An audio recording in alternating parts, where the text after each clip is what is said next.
Welcome to Satisfactory, folks, and welcome back to the channel. If you're tuning in for the first time, my name is Joel Duggan, and we are going to jump into our very large save, which is 900 hours.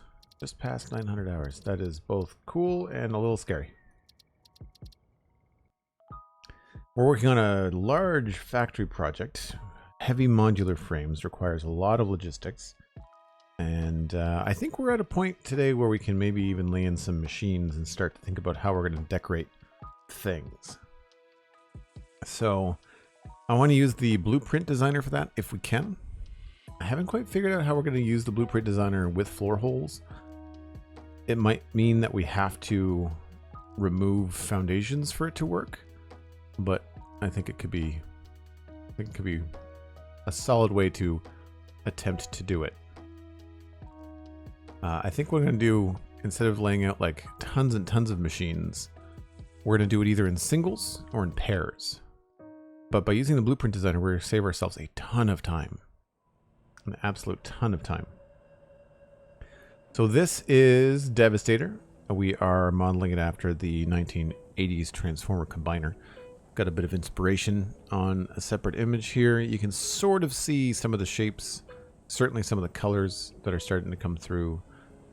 The chest emblem, or I'm not even sure what it is, the big wing purple shape thing on his chest is going to be a key part of this build. We have a very early attempt at it from years and years ago. Maybe not that long ago, but certainly a year ago. And it was before we had all the very cool parts and overlapping and clipping capabilities that we have now. So that's very cool. We also have a spreadsheet for things, and I will show you kind of what we are working on. This is where we were yesterday. We were looking at where to put all of our foundries, and we have figured that out.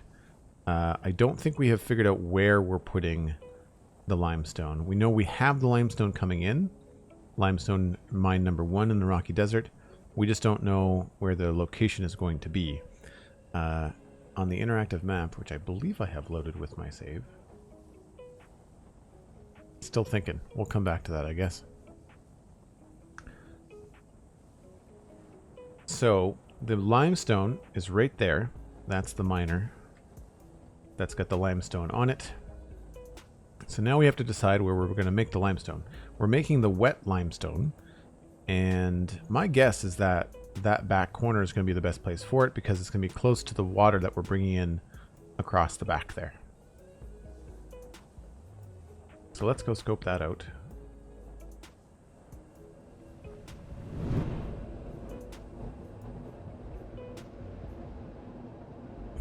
Big wing purple thing. I don't know what to call it. Does anybody know what that is on Devastator's chest? It's just like a cool design thing. I don't think it has a real purpose.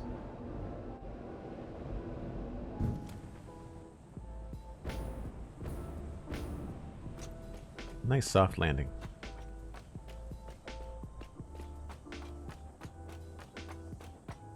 So over in the distance, once we get past all this, I don't even know if you can see it beyond the skunk rock. Oh, you can't. All right, well, fine. Anyway, there's 15 water extractors over there. We can always add more. And you can see that our plan for this this pipeline was to have at least 9 pipes, right? We can bring at least 9. We can always make it higher. So there's lots of opportunity to expand this and bring more in. There's also water extractors down here that are bringing water in. I think this was for something temporary. I believe that's for... Yes, I would say that's probably for our temporary biofuel setup. There are no other water extractors that I see. So yeah, that's probably what those are for.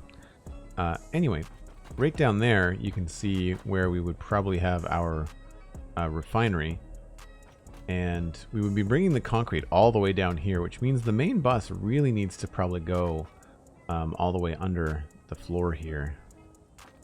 And I don't know why I have this as like a solid floor. It really probably should still remain the main bus. So we'll see. I'm not convinced I'm keeping... well, these are all empty. There's nothing in them. That's got water in it, I think. But that's about it. Yeah, that's full, and that's empty because it's not hooked up to anything. So the location for the refineries for our concrete, as you can see on the right-hand side of the to-do list, we have to choose a location for concrete production. And because of how deep this floor is and how much room we have, I feel like having the refineries here would be a good spot. Because then we can have like a few of them visible. And I've got a funny feeling we're going to need more refineries in this setup. So we've got some room here for them. And we can either bring the water in on our own with a separate little platform, or we can bring it in. It just seems like a lot of pipes to run for a very small set of refineries. We only need 6. How much does that mean? 5. We only need 5. So 500 water. That's only 4. That's only a pipe. But yeah, it's not. It's a single pipe. So it's really not that much. So it might be worth it just to. It might be worth it just to hijack these guys here and use this for now.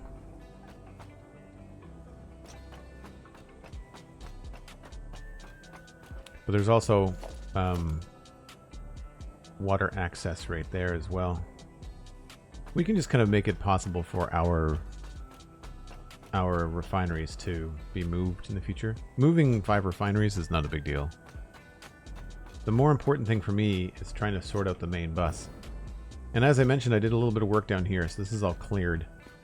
But what I've been concerned about is the main bus up here not having enough room to move things in and out.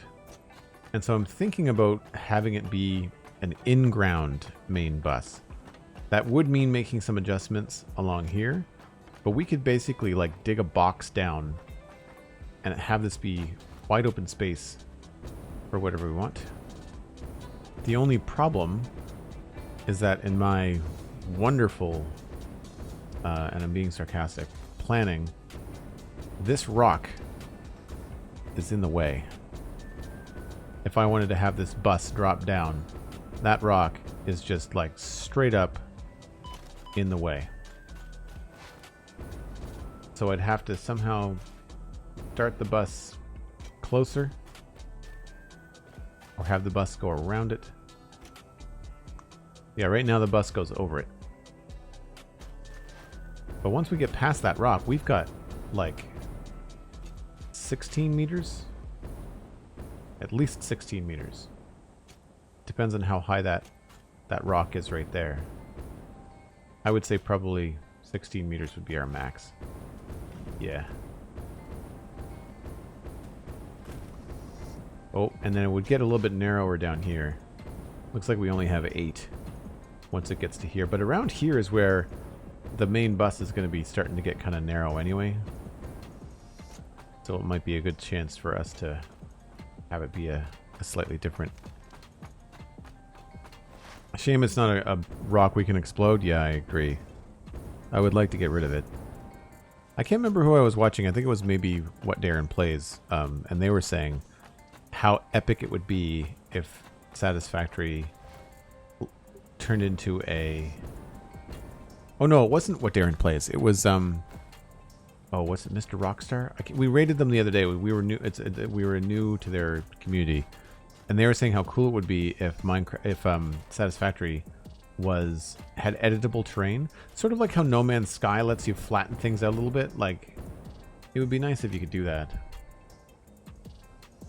But in this game, unfortunately, hindsight is 20/20. You always want to build bigger. You always want to build at a different location than you chose. We've done a little bit of renovations up here just to kind of like experiment with what the train line would be like if we decide to keep the train line. And if we ran the train line in the base, I would keep it this height, but I would raise this platform to meet it.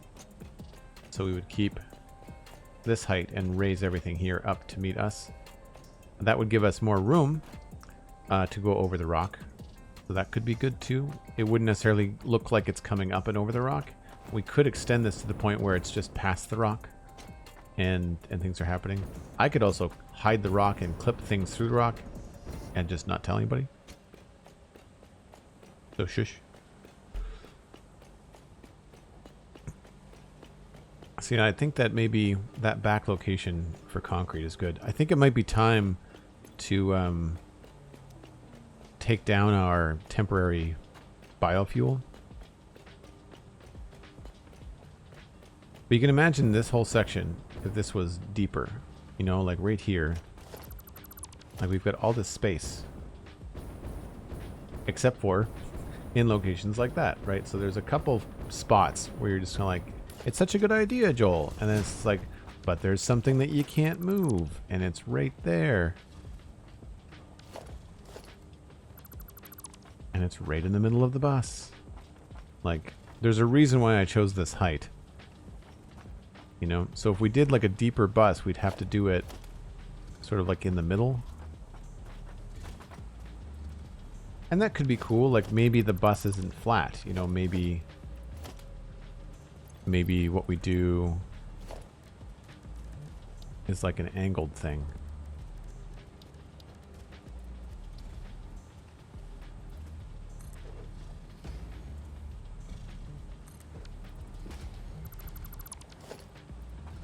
You know, like maybe we cover that up. And we could be a cool way to add some color. Maybe some lights. That kind of stuff. So maybe it's not the whole way. That's actually the edge of the bus anyway. So that's not too bad, right? So I wanted to go straight down from there.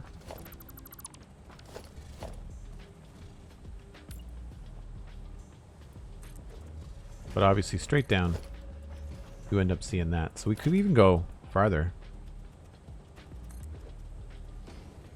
Oh, maybe not. Maybe not with that. Maybe with a foundation.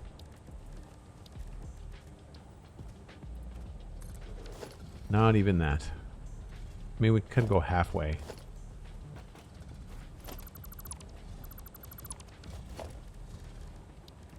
Sometimes it's fun just to mess around for a few minutes.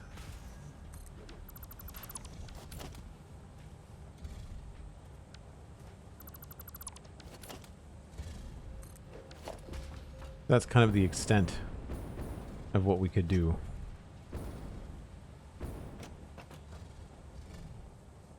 That's still a lot of room. So that's a possibility.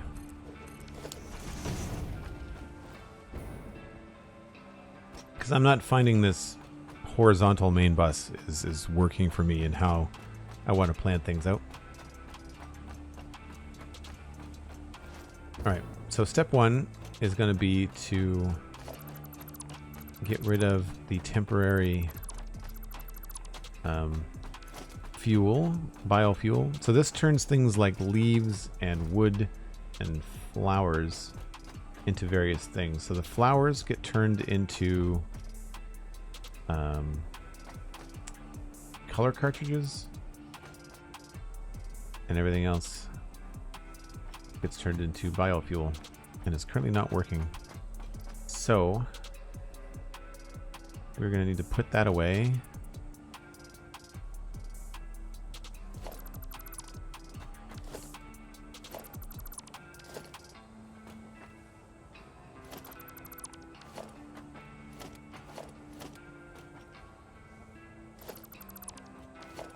Pick that up, pick that up. So we're going to go upstairs and put down a couple of bins and empty out our inventory. Well, the poor flowers are turned into the bright colors that you get to see, Cosmic, so there's a happy ending.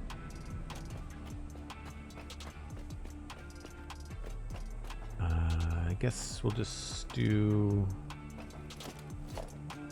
These are hooked up to a machine.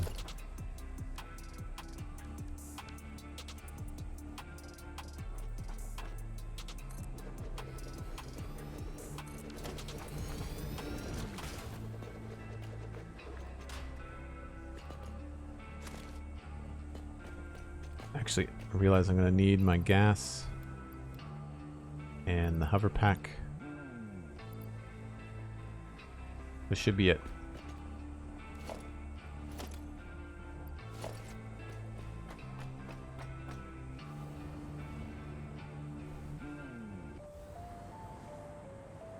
Okay, so first things first, we need to put that somewhere. Maybe by the train.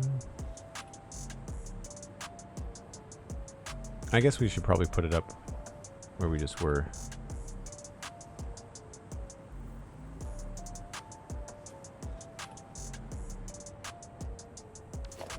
Missing plates and beams, imagine that.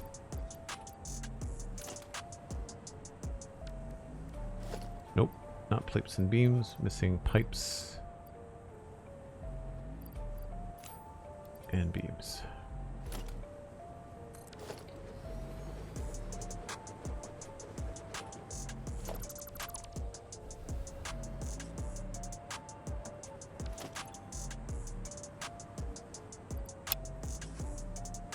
That's all tucked away. Could probably just delete all the things.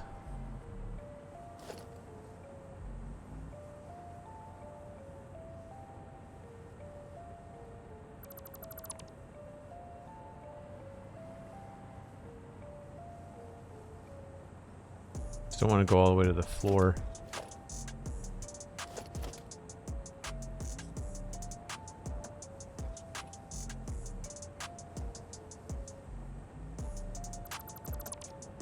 This was a fun little setup. It was really worth doing because now we've got so much fuel for our trucks when we just want to manually drive around.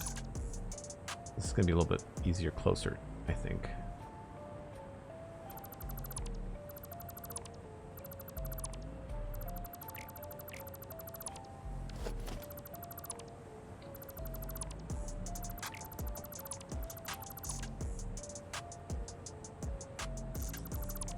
Hoverpack, you're making you sad. Yeah, it makes this so much easier. We can look down on things and know that you're not deleting anything by mistake that you don't want to.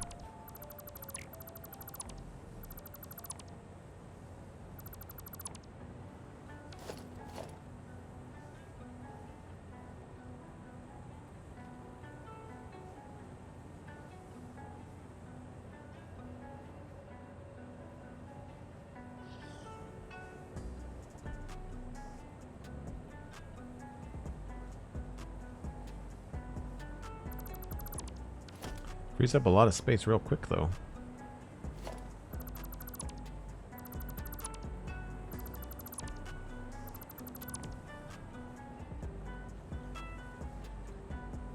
Don't want to delete that. That's concrete stuff.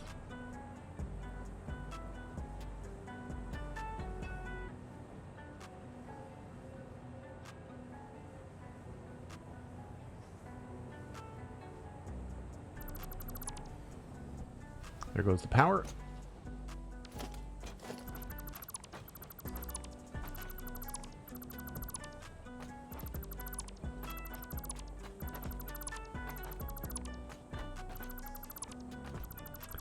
All right, so I wanted to continue this thing here, and we had at least a 2 block depth for the wall.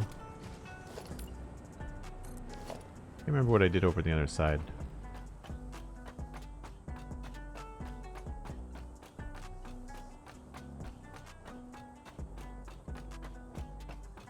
Imagine being able to hover over the keep and delete what you wanted. Yeah, that would be handy.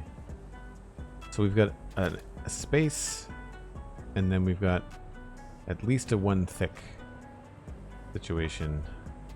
So here we're going into the main structure though, so I'm okay with this being heavier. I might just give myself 3 foundations just to be sure.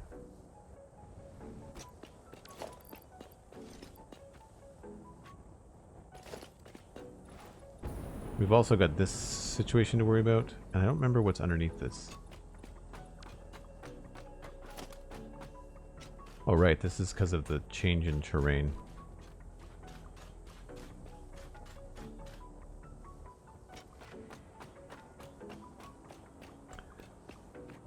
So we'll leave 3 here. And where does that leave us? Basically where I thought.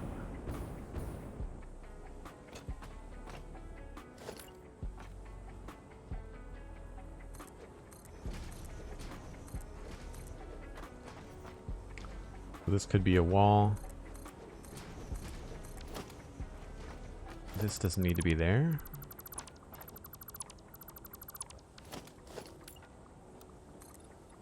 And these are all subject to change in terms of the decor. I just kind of want to map out kind of like a floor plan. Kind of like when you're playing Minecraft and you kind of do like a block floor plan before you extend the walls. That's probably a good idea. Where is the wall coming from this other structure? It's here.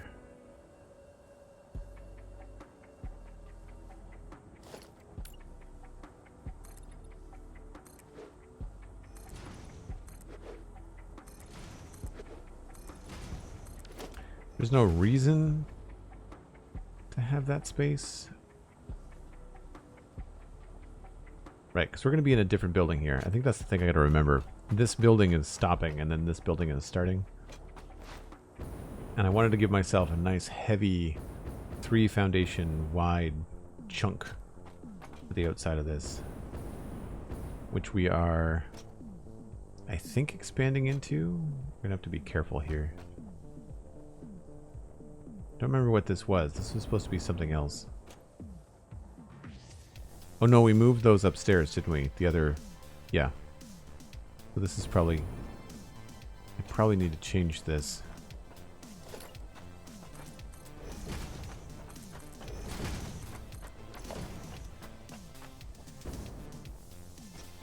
So 1, 2, 3.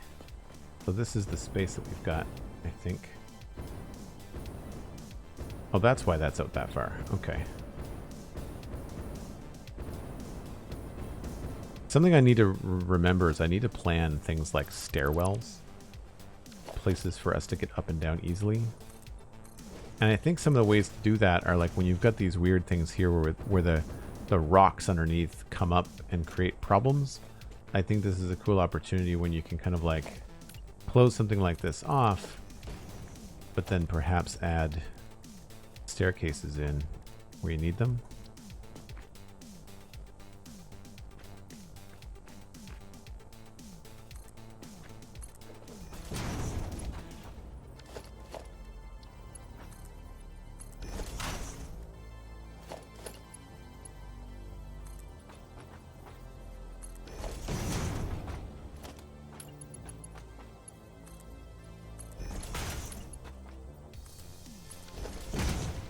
Right? So utilize that space, even though it's ugly, we can still make it work for how we want.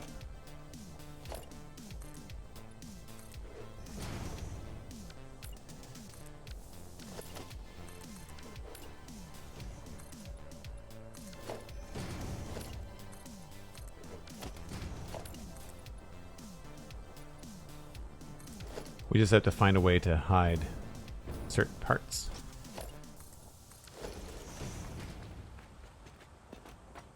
And that way, when you want to go up and down, it's not a pain in the butt.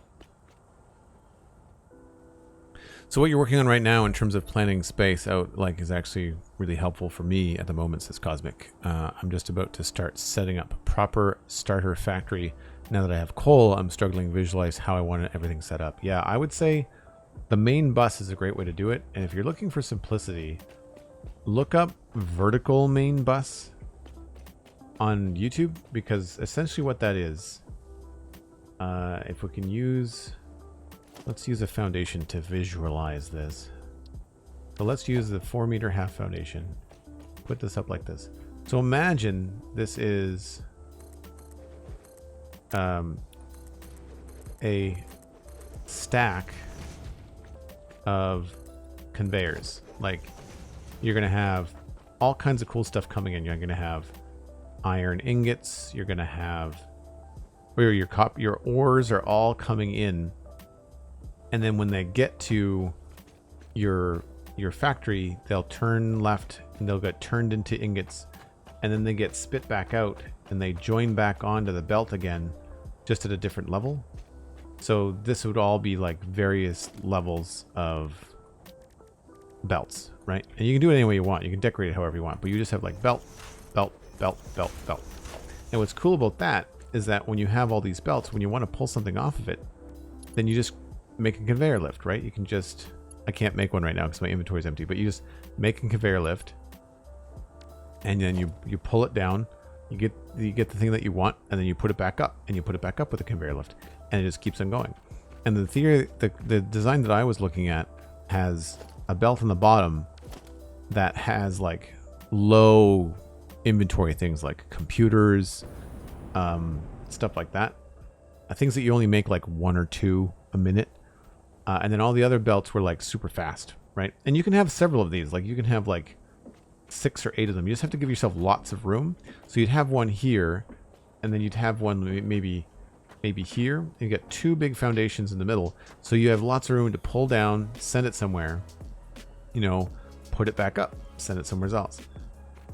And that way, you have all this kind of space. And then at the top, you have one belt going the other direction. And that's where you put like all of your extra stuff. And then you send that into like an awesome sink. And I thought that was a really neat way to like have your inventory stocked all the time. If I can find the video, I'll post it in Discord. Right, so I think we can probably tuck these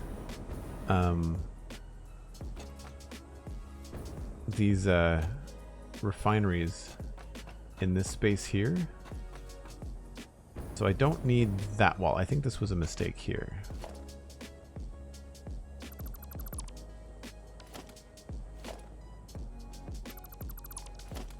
Now, what do I have for space underneath this? Anything?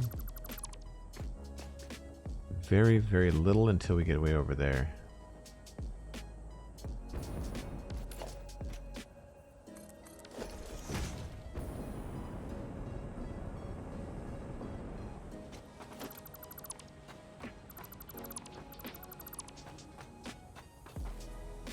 Yeah, so that's the exit. I think I'm going to keep this. I don't know why we don't need to keep it.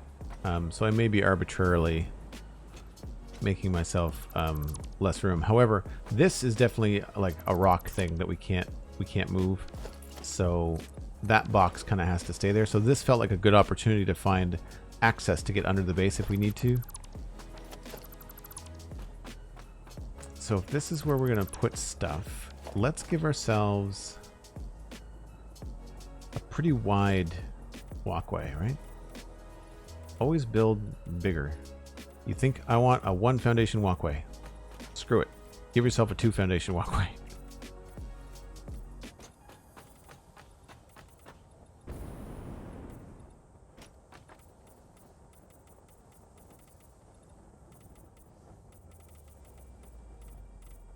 Right. How much space does this guy take up? So we can totally fit that there, right? So what I'm thinking is we have our refineries. They're going to be making concrete, so they need water and limestone are going in, and concrete is coming out. Concrete is going to be on the main bus, and water is probably going to be central. So we'd want to have them about here, with enough room for pipes and stuff. So that probably needs to be back just a little bit further.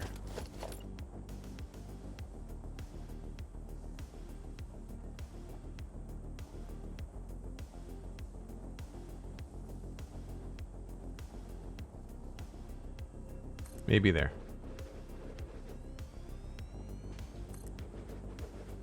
3, 4. But they don't have to be right next to each other, but we'll just do it like that.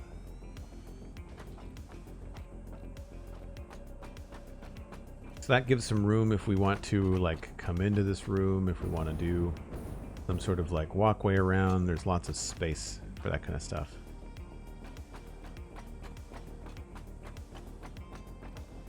And then we have lots of space for like managing the concrete, because if I look at my spreadsheet, we're going to have 400 concrete a minute. All right, that's only one belt.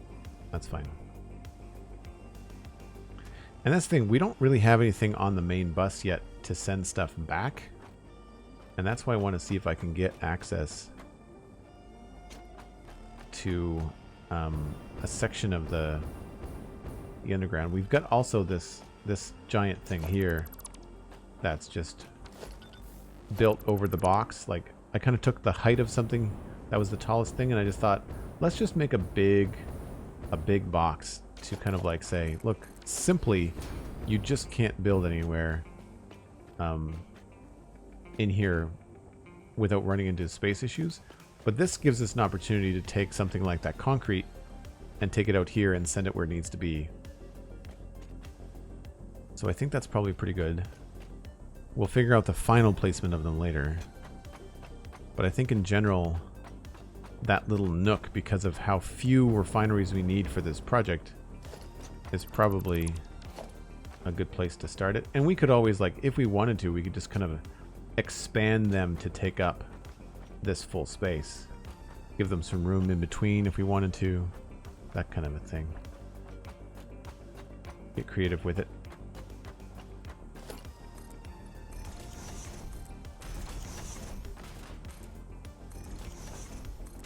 This has to stay like this.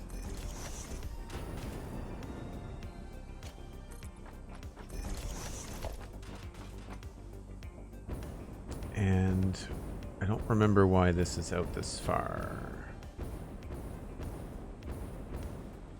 Right, so there's the box. I guess it's because that's where the ramp is. Yeah. Is that the same height as the... Yeah, that's the same height. I guess I just didn't want to put the ramp any closer to the river. That's probably why the ramp's like that. Again, we didn't have all these cool materials last time I played.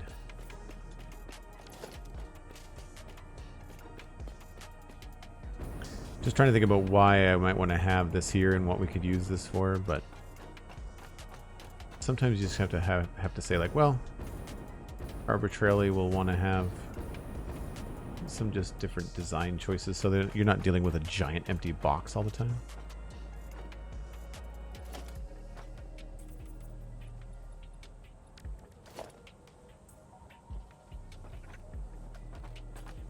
Hello, welcome in.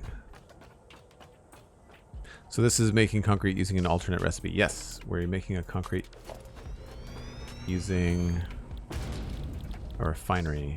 It is called wet concrete. 120 limestone, 100 water, 80 per minute. Normally it's 45 limestone to 30 per minute in a constructor. But we'd need something like 40 constructors instead of 6 or 5 refineries, right? All right, let's take a look at the customizer and see. What I want to do is come up with, like, can't remember which is the main color. I think this is the main color. So we want limestone, and that's probably going to look better with purple.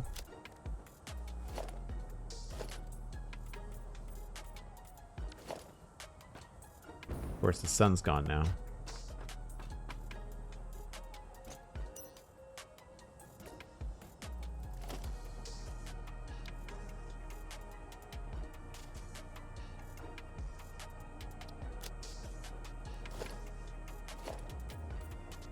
Kind of a blue.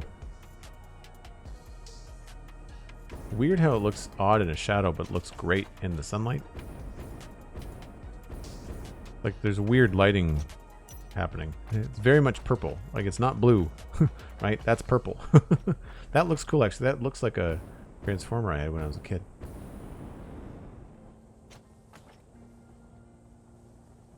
You mean, who would want a huge open space underneath their base with no real purpose? Indeed, glances at Cosmic. Yeah, right. Imagine that.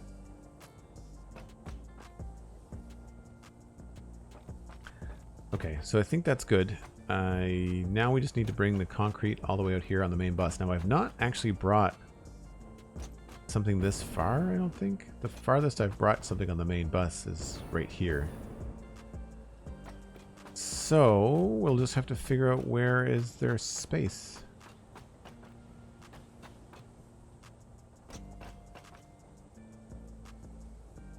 And because it's going down to that floor, I'm really tempted to add that depth to the main bus that we just talked about.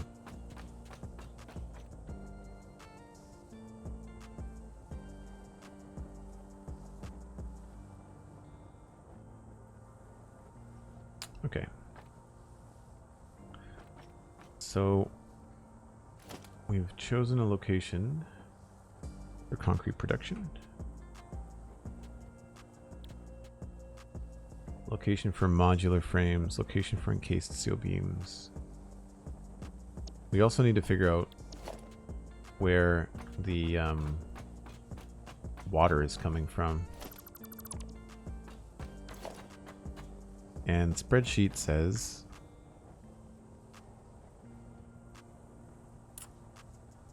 that I don't have the water in there yet. Okay. We should do that.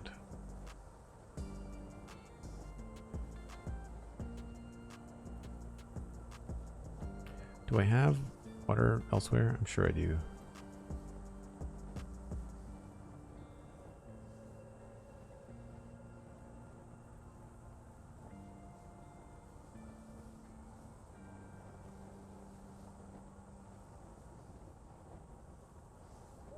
Water extractors. We only need 500 water.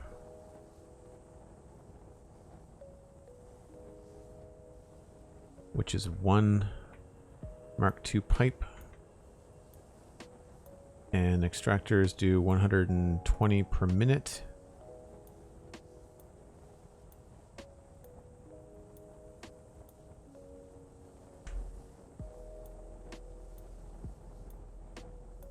So we need 4 and a bit. Right, because that would be 480. Easiest thing to do is just build 5 and underclock them to 100. I've done that a number of times.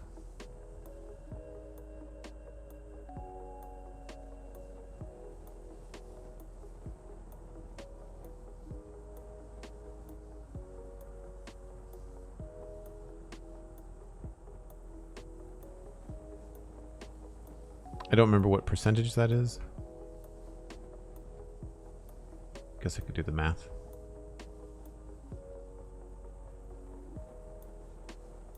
$83 repeating.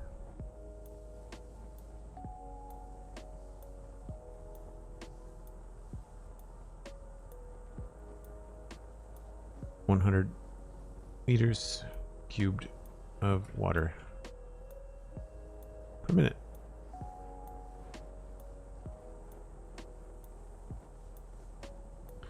So, what was that? Built it at the start of the main bus. That's this.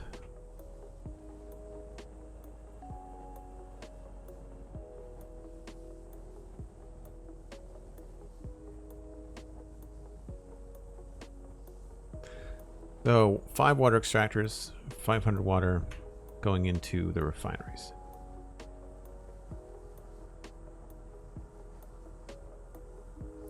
And now I just need to find a place for them. Overall project hello is heavy modular frames. I'll bring it up again. So we are doing heavy modular frame factory. Manufacturers 8. We're going to be making 16 heavy modular frames a minute, so it's not very much. But we need 10 modular frames, 30 steel pipes, 10 encased in-steel beams, and 200 screws just to make one. So those numbers are 80 240, 80, and 2400. Sorry, 1600. So, these are complicated, and we're currently figuring out how to make the concrete for the encased steel beams. We figured out yesterday where we're putting all the steel, so now we're doing just the water. So, because 5 is the number of extractors that are in the bays out there, is my Hyper 2 powered? It is. Awesome. So this is the current solution I have for water for Devastator. It's a little bit of a pain because it's such a long ride. I don't know why I decided to do it this way. I think it's just because it gave me enough space and I didn't know how far up here we could build. I think we just run into... Maybe the world border goes at an angle up there. I don't remember.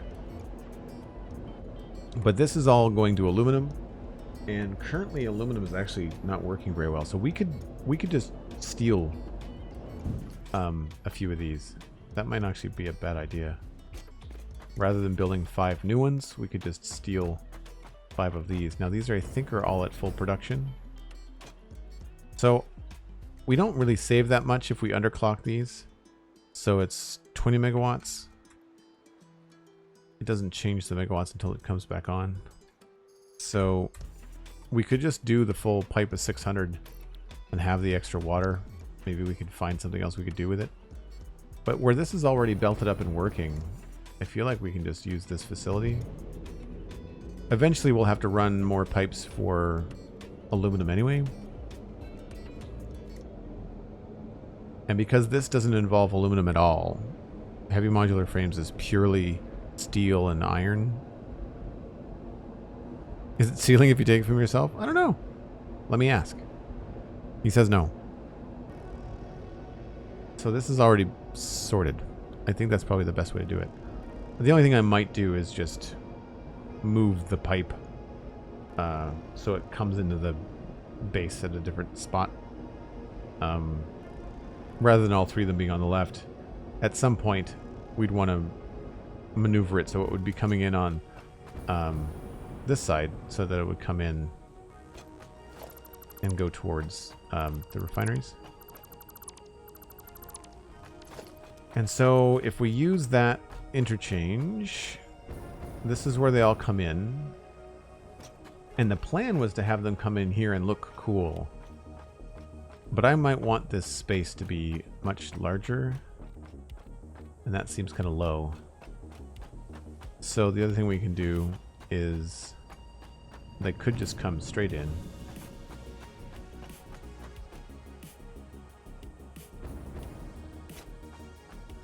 Yeah. We could bring them straight in through here.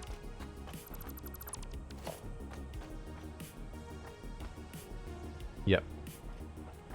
Definitely a possibility. We can consider this maybe part of the back main bus. I was thinking about bringing in a main bus in the back. I've got this road planned out, but I don't know if we're ever going to need it, and it's just taking up a huge amount of space. I like the access road over here out to the desert. I feel like having an access road there is good, but all I would do, I would keep the car down here. I don't know if I would need to bring the car upstairs for any reason, because this is too tight for trains. So yeah, I think the water extractors will just bring in underneath all of this. We'll have like a reverse or a, I guess, a western bus. Western? Yeah.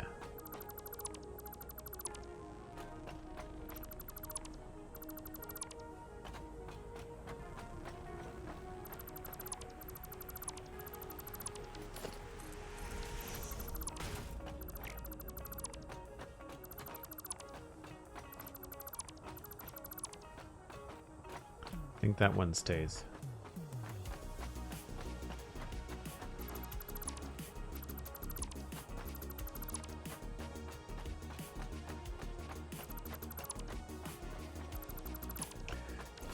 So then we do have this water that's up here that's not doing anything.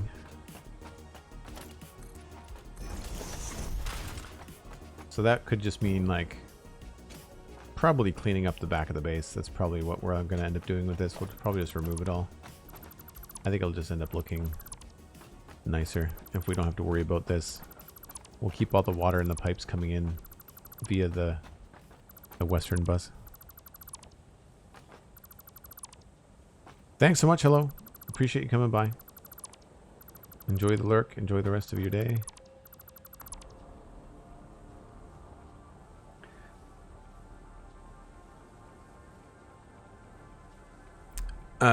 It's known as redeployment. What's known as redeployment? Stealing from yourself?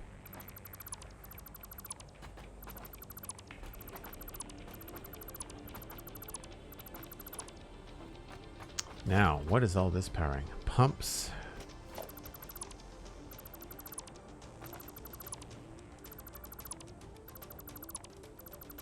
We've got better pumps now, too.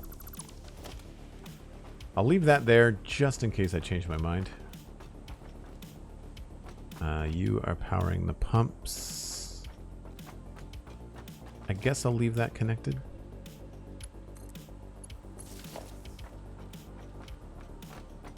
Again, just in case.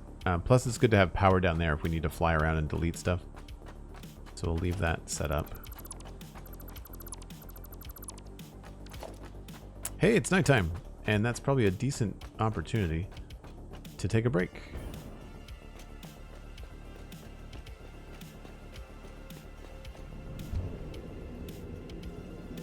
I feel like I have a better vision for what's happening down here now. So the next thing on the list is going to be figuring out where we're going to put...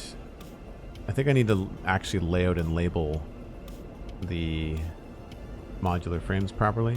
I know I've got that ticked off, but I don't think I've actually put a sign down.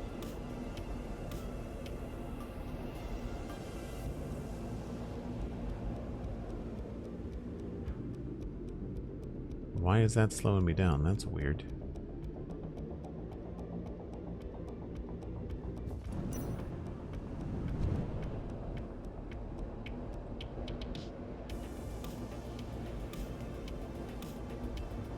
Alright, break train, here we go. Let's edit the timetable. We'll add on Megatron.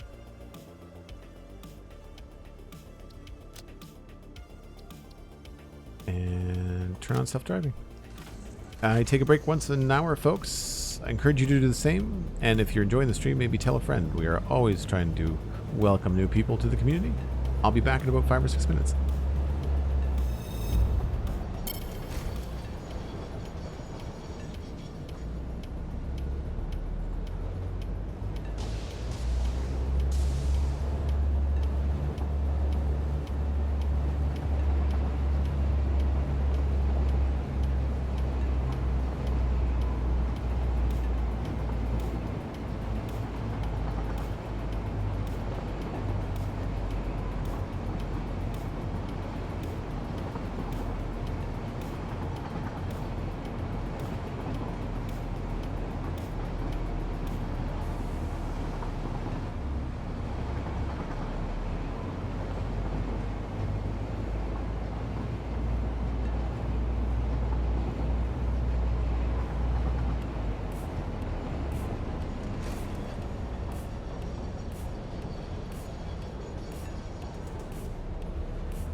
It's rather convenient that this round trip is 6 minutes.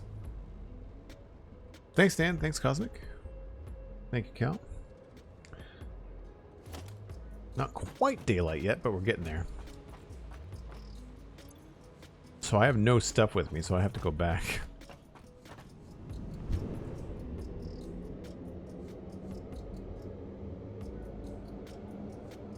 So the source for steel production we'll have to work on, and the encased steel beams, the reason why we need to fix that up is because that is where we're sending that concrete, is 2 encased steel beams. There's the sunshine.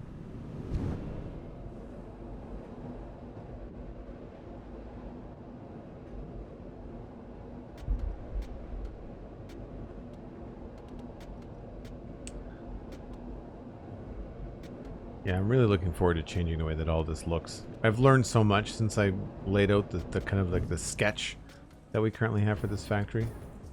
So yeah, I'm looking forward to being able to make some sweeping changes. Alright, so first things first, those modular frames need to be laid out. And now that I don't have anything else to delete down there, I want my stuff back. I don't want to take all of this though, because I don't want all of the organic crap.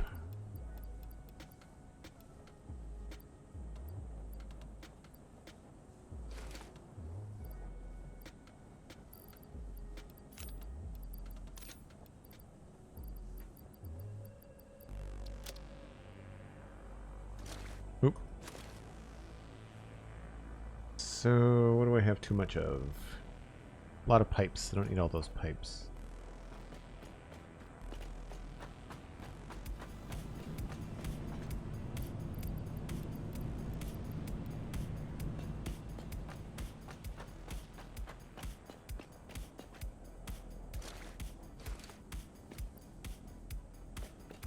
Okay, that should be all the things that I wanted, even though my inventory is very full.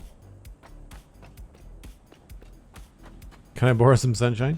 Yeah, we've had a weird kind of mix of fog today, and sunny but foggy, but sort of sunny. Been weird. Not a day that I mind playing video games, because you're just kind of like, well, whatever. It's warm though. It's at least, it's temperate. It's nice. There's some flowers.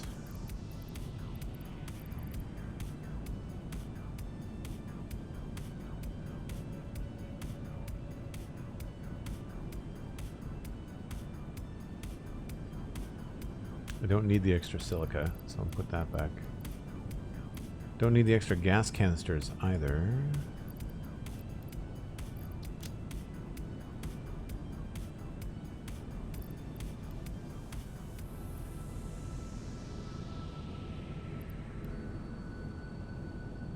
Just to give ourselves a little bit of extra space. Oh, I don't need the green stuff. Alright, should be good. We're going to tear down a few things in here, I think, too. So previously, we had done the layout for this, but I still have all these machines in place, and that's going to change. I think I'm going to rip them all down except for the last few, just because I like this kind of layout for them. So I'll just get rid of these guys, and I'll leave those two as like a design decision that I enjoyed that I might want to use later.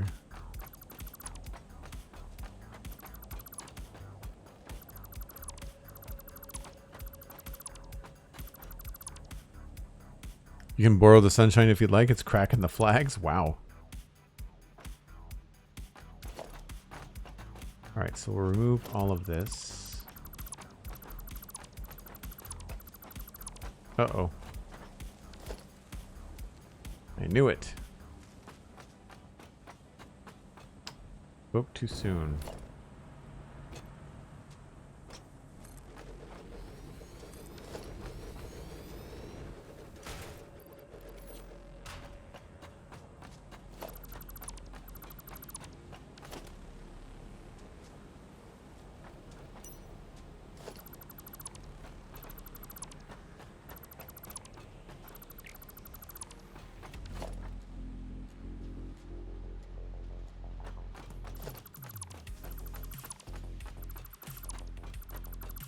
So again, I'll leave those last two there.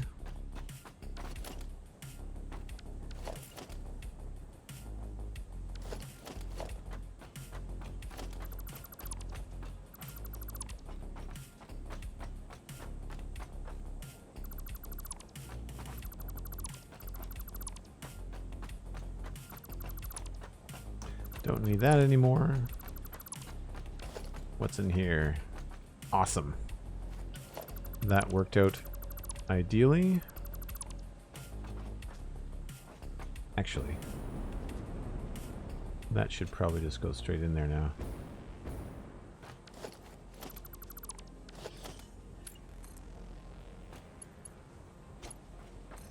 Just temporarily. What's this? Don't know.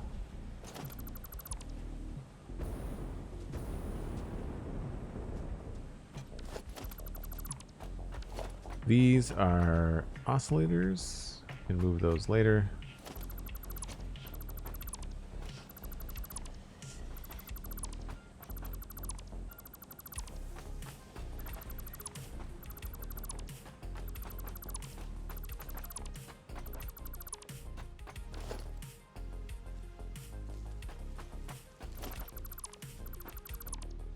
Actually, I don't need that either.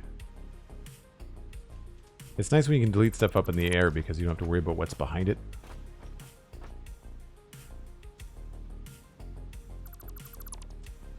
Whoa, I did it at the autosave. Hopefully that's okay. Mini packs, what's up? Need some fresh sea air. See if that will help ease some of the issues with allergies. Yeah? Go for a hike. Not Humo, good to see you. Hope you're having a good Saturday.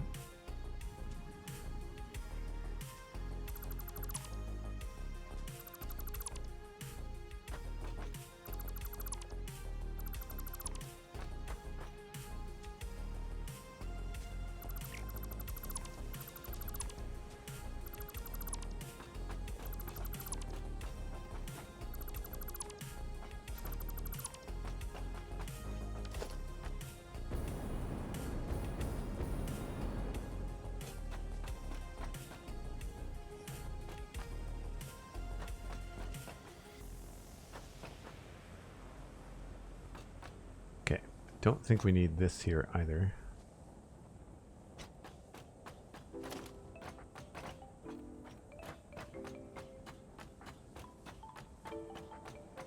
Hopefully this doesn't make people dizzy.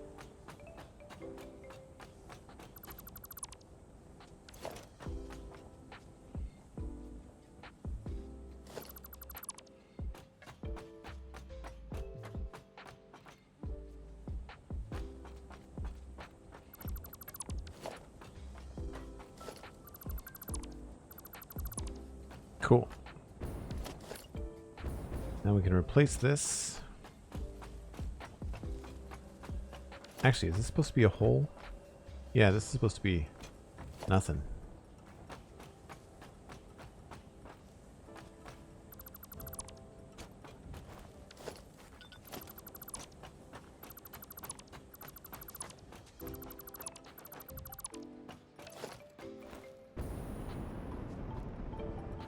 Cool.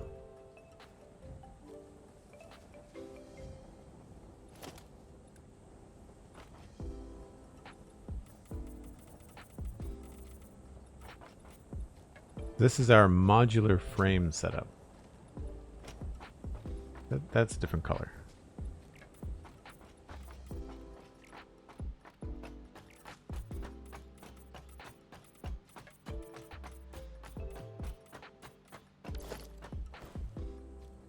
So I decided to do this right on top because we already had a very similar setup down here and I thought it looked cool.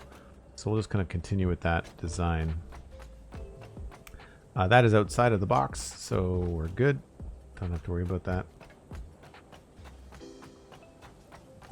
We maybe probably don't need that all the way out there. Maybe probably. That is a very assertive way. We do have a sign. 40 assemblers, 80 modular frames per minute. 2 heavy modular frames. So we can make that clearer.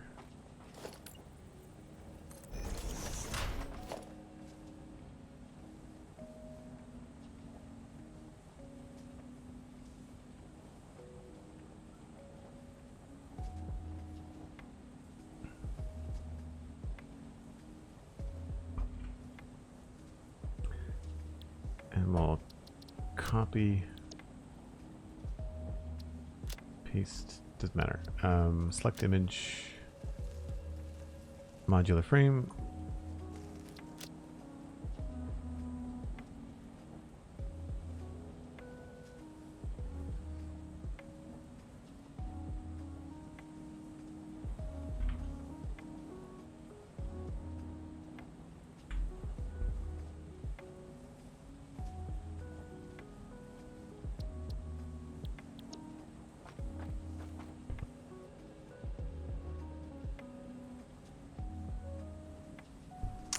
Okay, so that's what we're making. We need 40 of those. This is only 20. 1, 2, 3, 4, 5, 6, 7, 8, 9, 10. There's 2 floors of this. And I would say comfortably 1, 2, 3, 4. I would say comfortably we'd need the full next level. So that is, well, that might be okay. But we definitely need this much.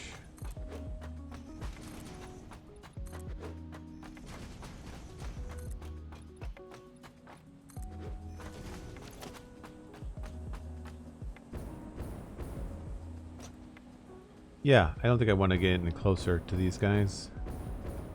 They are being fed above and below. All the same distance. Now below, do we have the same height? 1, 2, 3. Oh. 1, 2, 3 is the minimum. I'm out of gas. This is why I need stairs.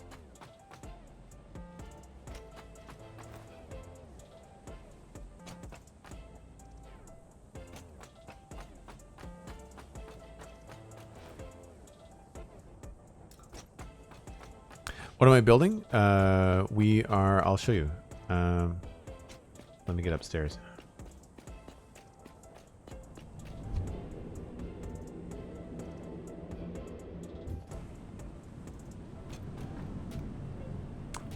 Am I out of gas? Oh, I put everything over there. I should probably have a hypertube to go over there anyway. If I can do that, that would be great.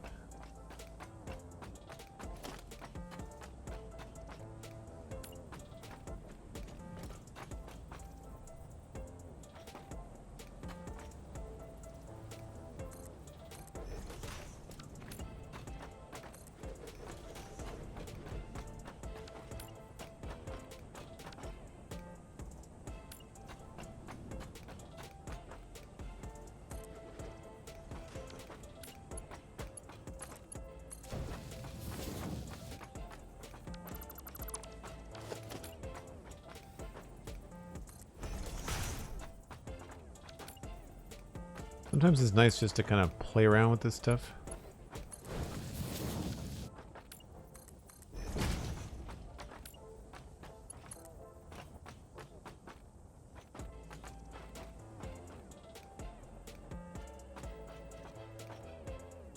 Sure. Can I make it?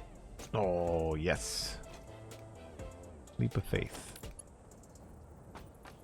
Oh, now I'm out of copper sheets. Okay. Now we have to go down the old-fashioned way.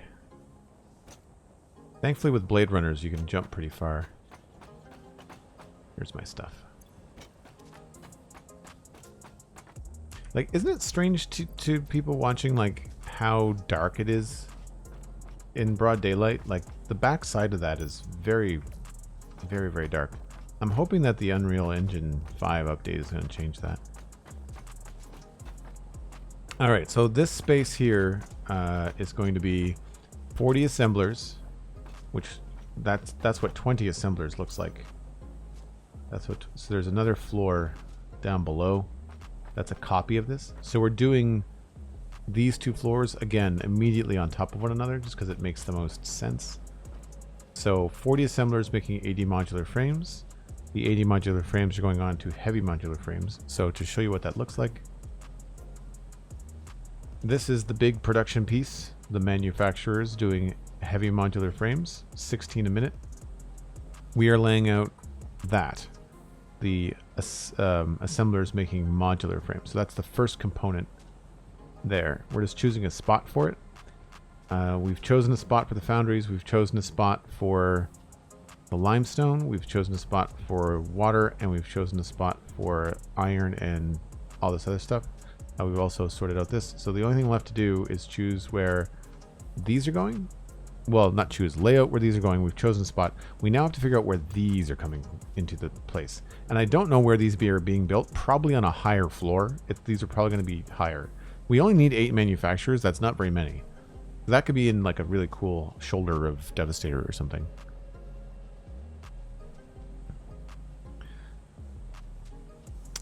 So, heavy modular frames. I'm going to say they're probably going to have to go farther up the factory, right? Like that probably makes sense, right?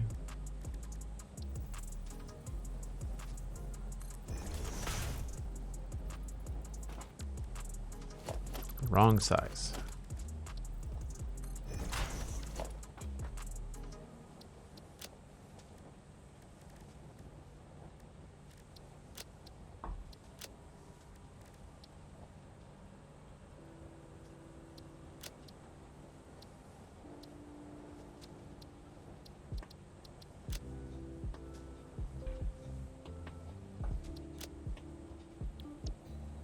So, heavy modular frames, that away.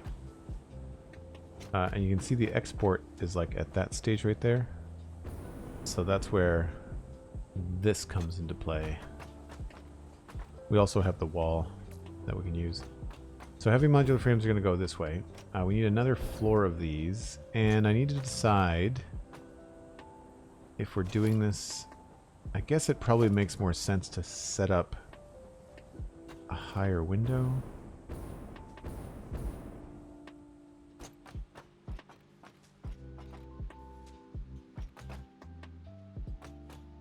Basically, I'm just trying to figure out if I want these to be... Yeah, it feels like it just got dark, even though it's the middle of the day.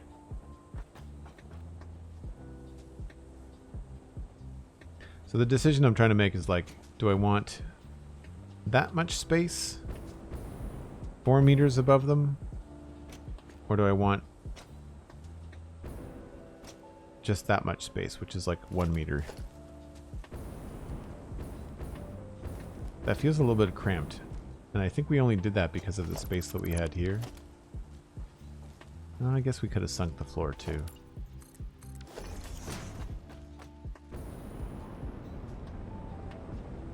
Alright. I say we do 4 meters. Why not? We've got the space. Not 4 meters. 4 walls. So 16 meters. So there.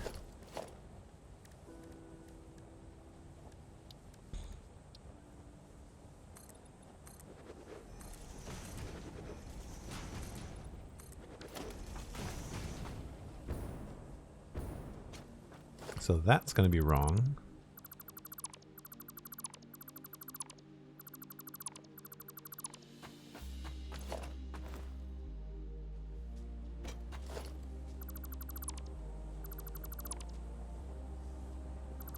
And that's fine, because I'm totally cool with Devastator getting some serious height. We need it to be taller. Need it to be taller. But I need to think about where I'm putting stairs. So we've got this kind of like overhang piece, and I feel like there's like logistics happening up here. Yeah. That won't need to be there. So really, I guess we could have some stairs happening in this section, or I could have stairs happening in the wall. Something I need to start doing is adding like stair towers, similar to what we just did in Minecraft, which is probably why I'm not in the mood to do it right now. Is adding stair towers. So this is okay for a walkway, and I'm cool with the floor being open. So that's the walkway. Yeah, so that would be the start of it. And they come all the way over to roughly here. We kind of overlap things a little bit. I don't know why I did that.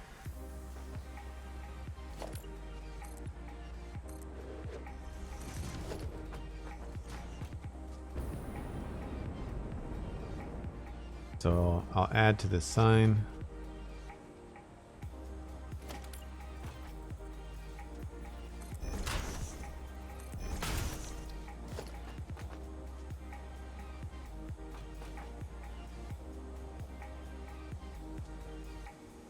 Actually, I guess maybe these should go here. Well, no. So we want upstairs and kind of right here, whatever that means.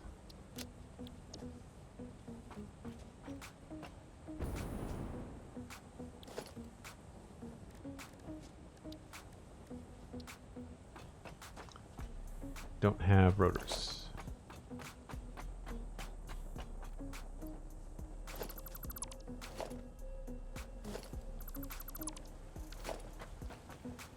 Yikes.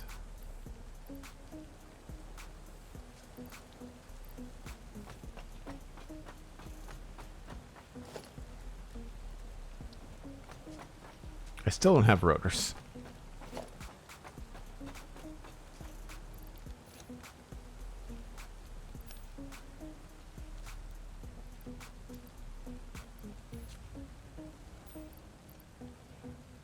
I've got more plates I know what to do with. It's fine.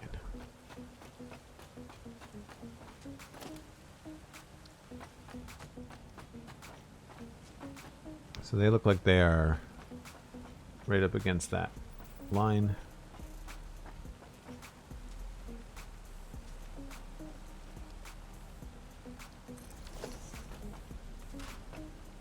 And we will figure out whether or not they're close enough there. So what I'll do is I'll just maybe put one in line here and put one in line there.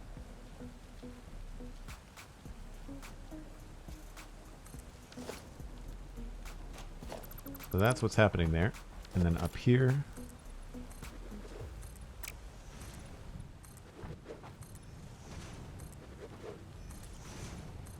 now this gap is more than a foundation, but for now we'll just leave it as one.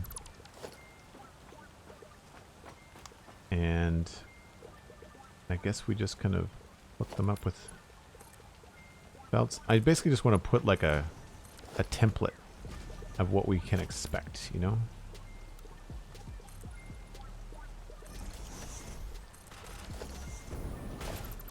That way when I come back to lay all this out permanently, I know kind of what I'm doing and where things are traveling.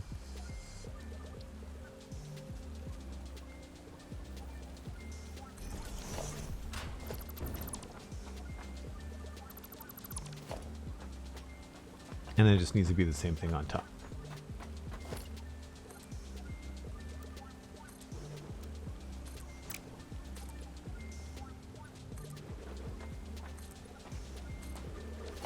That needs to be farther out.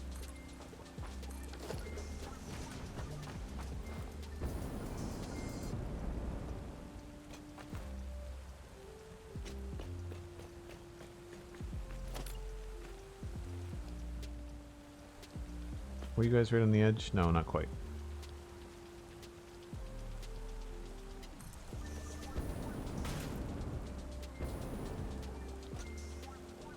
It's cool that the concrete gets wet, but it does not great things to the light.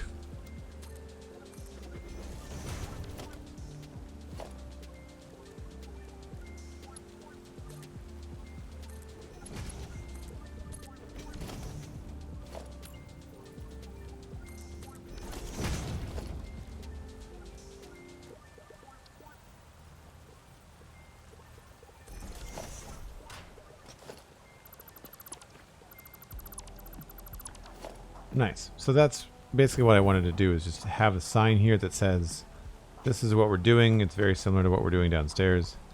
And now I can just extend this platform out and copy the lines. And because it's 1, 2, 3, 4, that's going to work out wonderfully because we have a blueprint for that.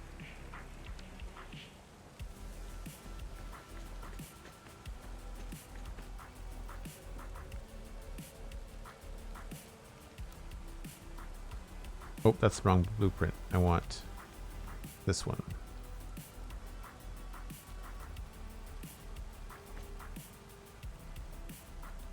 Why is it not working?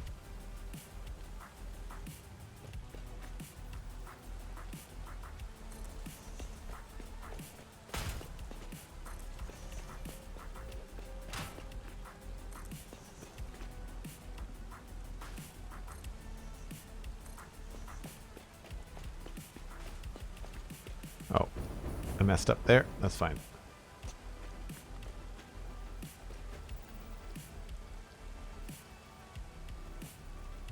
Yeah, that's dumb. I don't know why it takes so long. They think that you're saving time with blueprints, but apparently in Update 8 they're making some changes that'll make it easier to snap to things.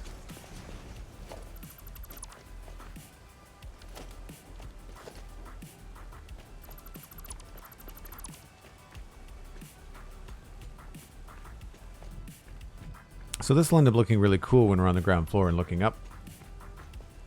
I think so anyway.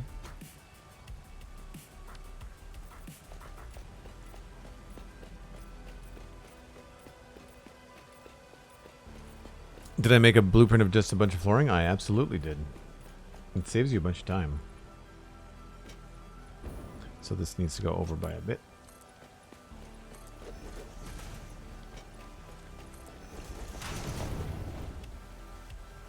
And probably connect here. And that's it.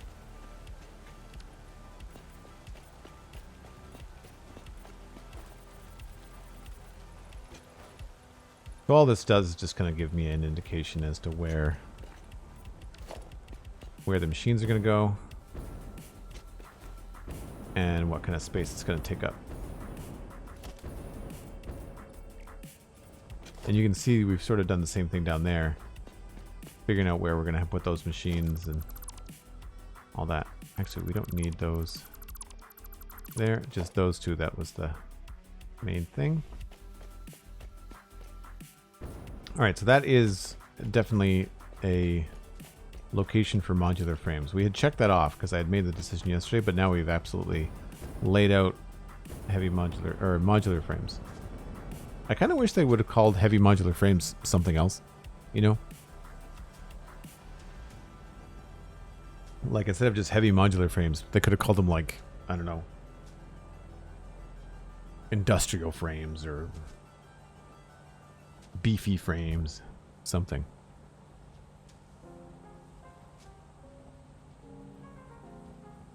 So yeah, I do have a couple of blueprints that are just, I might have some room in my inventory now. They're just, oh, not for all that. They're just concrete. So for making foundations, I've got 4x4 of the 4 meter, 2 meter, 1 meter. And then for making train lines, I got a 2x4. So if I select that, it just does like the 2x, you know, that kind of size. When you go in a straight line with 2 train tracks, like it's very convenient. It's definitely faster than zooping. Or it feels there's less mouse movements, I think. Better heavy modular frames plus. Well played, Cosmic. Oh gosh. Thankfully that's not the case. So I should probably take the time to move some of this stuff. Maybe I can do that between streams. Still don't have enough copper sheets.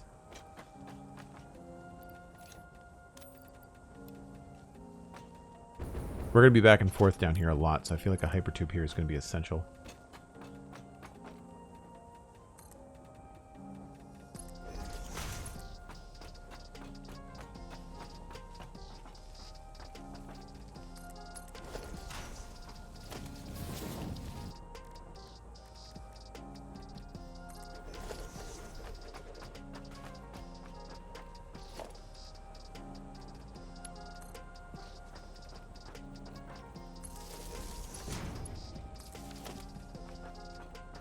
Alright, I'm gonna dump off some inventory so I can pick up that box of shame.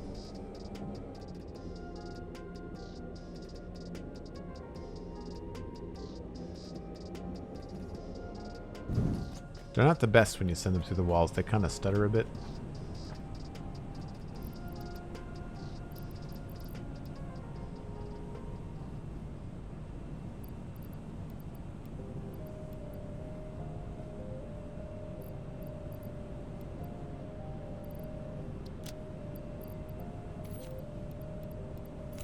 It was all the stuff on the belts that clogged up my inventory.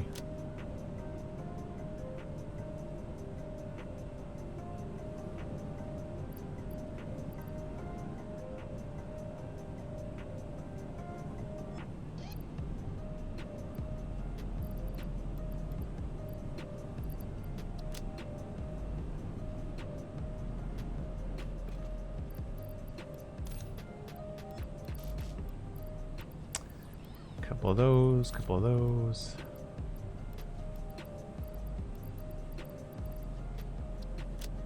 Looking forward to getting a much better setup. Oh, you need power.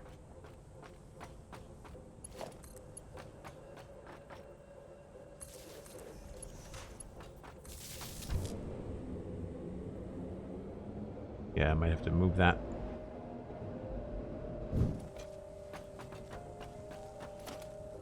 I wish you could just zap those. Be more convenient.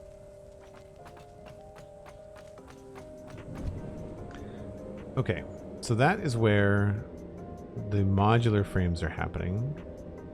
They have to be sent to heavy modular frames. So the other thing we need to sort out is where we're making our encased steel beams.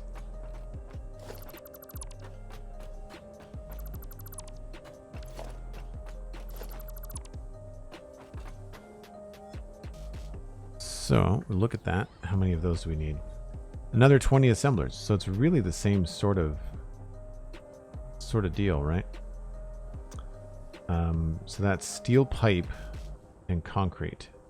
And we need 20 assemblers. So thankfully we don't need 2 floors, but we need just another single floor just like that. We could potentially do that here. Concrete's happening down there. It would make sense to have it close to the concrete. And then steel is coming from kind of like right there at that yellow spot. Like that's where steel's coming from, but it's going to go onto the main bus and come up. So yeah, I'd say on this floor we could do encased in beams down here. And then right above us, we could do the actual modular frames because then our heavy modular frames, because our modular frames are coming right from here. Okay. I think that's good. So now we just need some space assigned down here on this floor.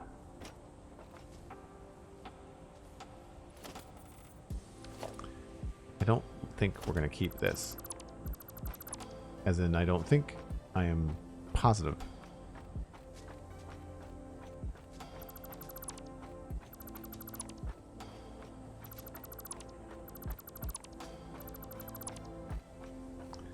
So I don't know if I'm just going to keep like a big old factory floor going or whether I want to have a little bit more like rooms and doors and things.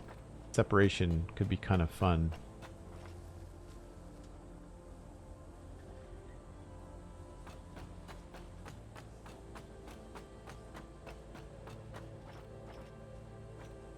We've got 2 spots there.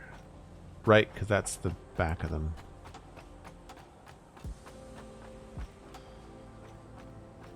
We could put a wall here, I guess.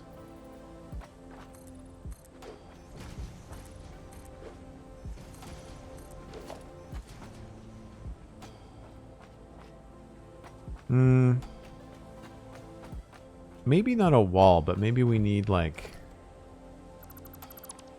the odd like support column or something. So like maybe just the odd bit of concrete or something. I like being really brutalist with this game.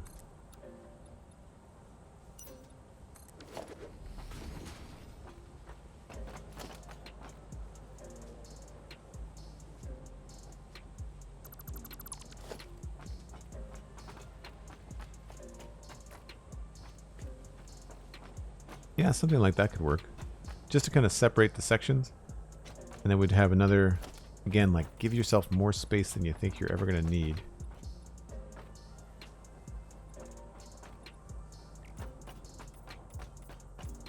Oh, do we have enough space here?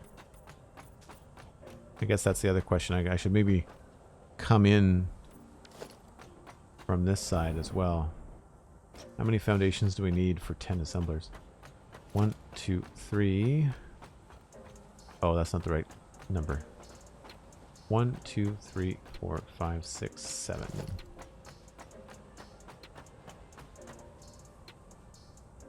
One, 2, 3, 4, 5, 6, 7. Victory is mine.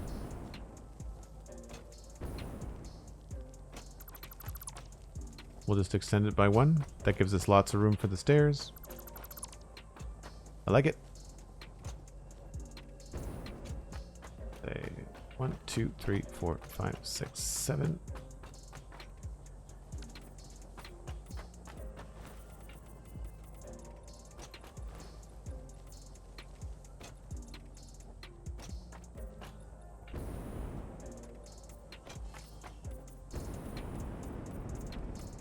Now the nice thing about all this being bright and colorful is that we can completely change this later.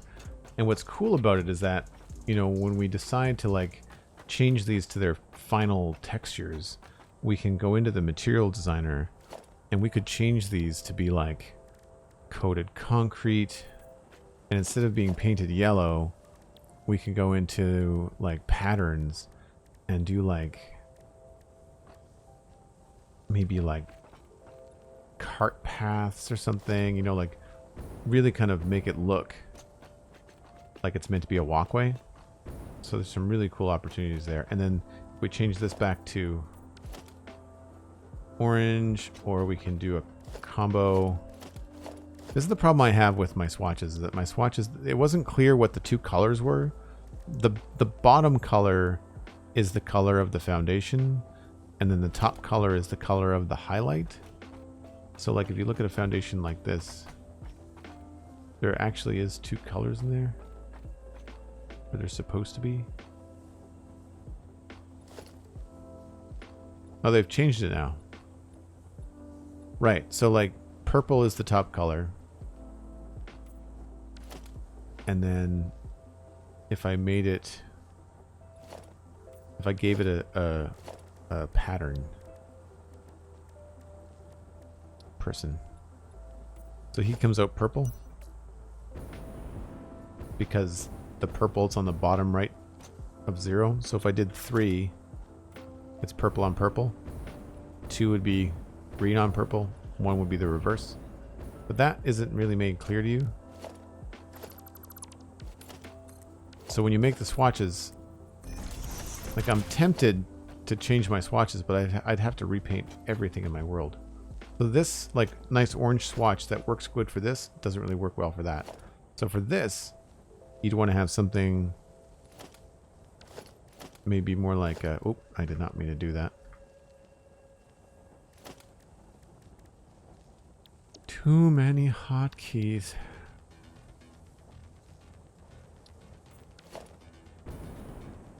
Maybe even the reverse. Maybe you want to do 2. You know, keep with the Devastator theme. Green lines showing you where to go. I don't know. We can come up with something. Yeah, the swatches stuff is just not clear.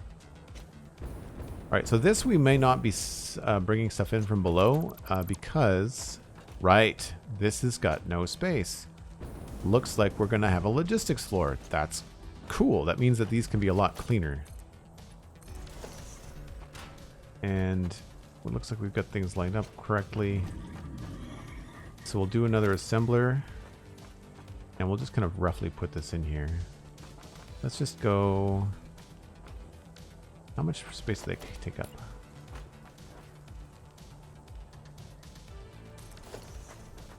So they fit on 2. And we've given ourselves 7 meters. And we're only making 80?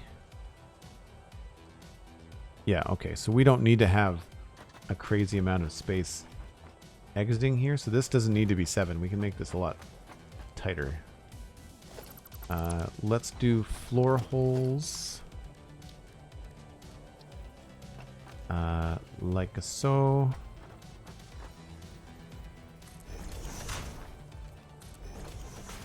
We'll do an assembler.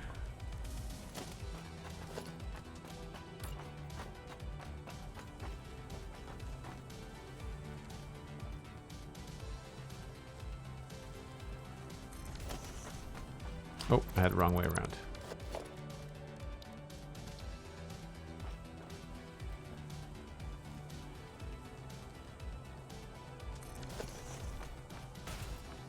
That might be a little bit too close.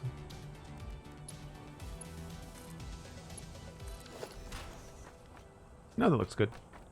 So we'll have that there. We'll do the floor hole thing on the front as well. Well, they're going upstairs. So we don't need to do the floor hole thing here. We need to do that on the ceiling.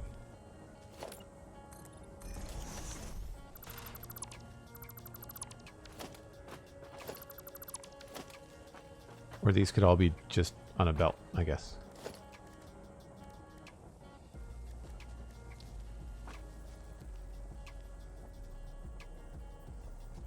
I try to come up with new ways to do stuff. So it doesn't so you're not building the same design stuff over and over again.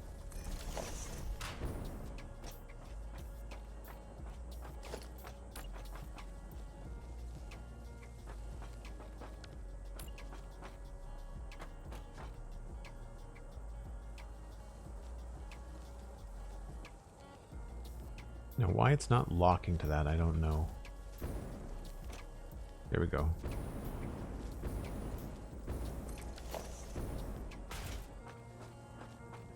So that would be the setup. We would do the same thing with the floor holes on the back.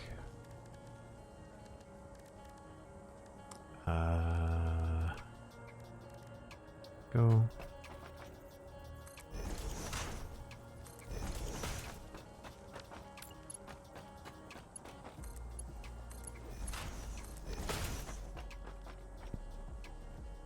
Yeah. And so then the concrete, which is being made right over here that we established earlier, could come in right here and be sent up into the machines right there.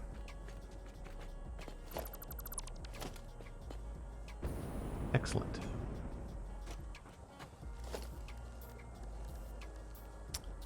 So we've got, let me check these machines.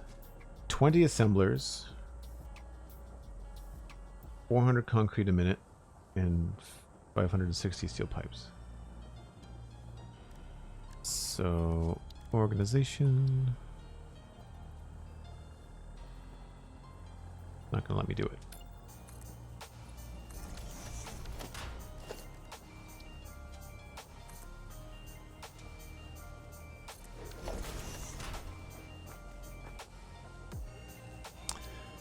So we've got 20 assemblers making...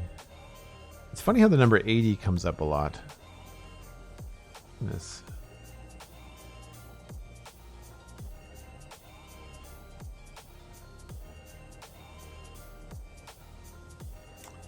And I want to say it's got a special name. Let me just look it up.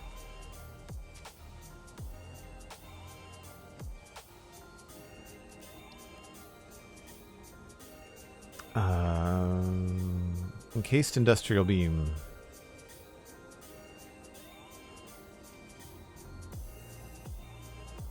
Doesn't say what the name of it is.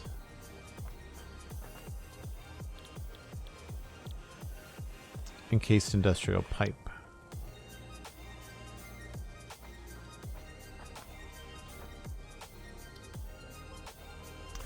Encased industrial pipe. Oops.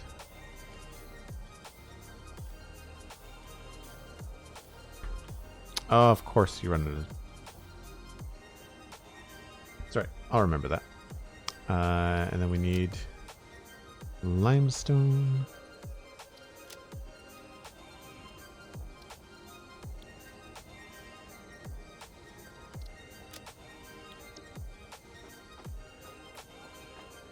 So 20 assemblers making 80 industrial pipes. And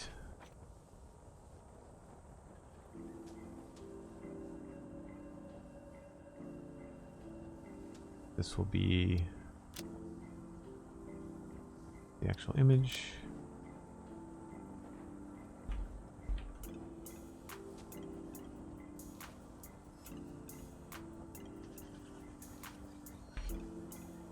Going to heavy modular frame production.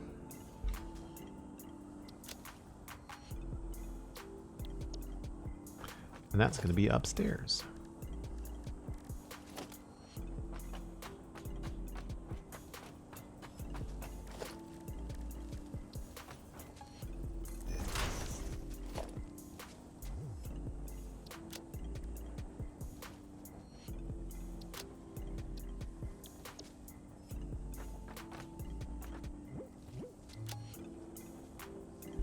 I wish the colors were a little bit truer when you left the sign. Like, it looks cool here. It looks like it's a kind of a concrete color sign, but then it doesn't at all read like a concrete colored sign when you're out in the world, which is too bad. Junkyard. I appreciate that you're walking through this. I'm learning a lot. Well, that's really cool. I appreciate that. I sometimes worry that going through this kind of stuff is like a little dull on stream, you know, like it's not a lot of building. Satisfactory, I find, is the kind of game that you plan for like hours, and then when you build it, it comes together really quickly and you're really happy with it. But if you don't do the planning, you end up rebuilding over and over and over again, and it gets really frustrating. If I turn this sign down to off, it's the right color, but it's really dim, right?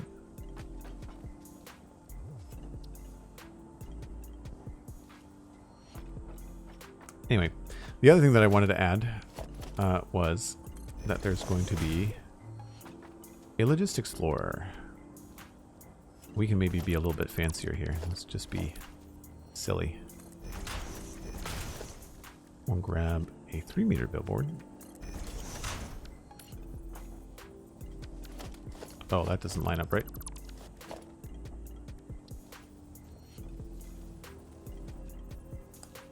I think I maybe want a 2-meter.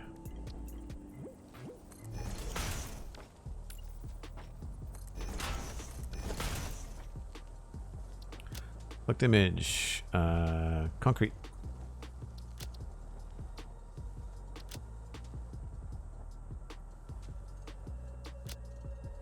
See, that looks cool. That does not. I just have not taken the time.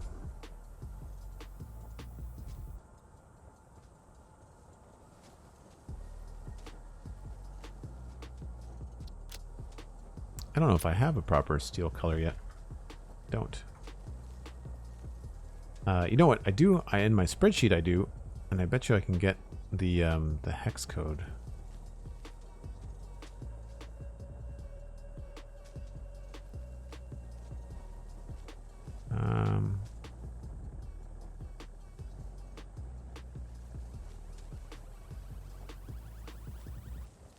Cancel that, and oops.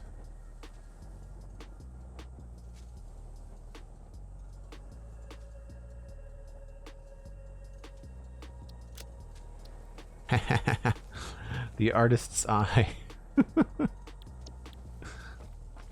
That's funny. It's also pink. It's meant to be red, like a light maroon, but pink, I guess.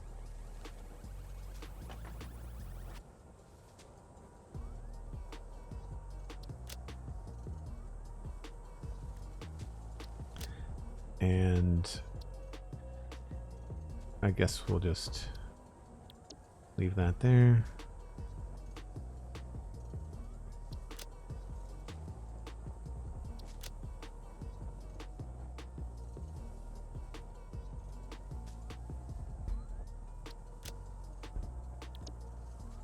Oh, forgot to change this.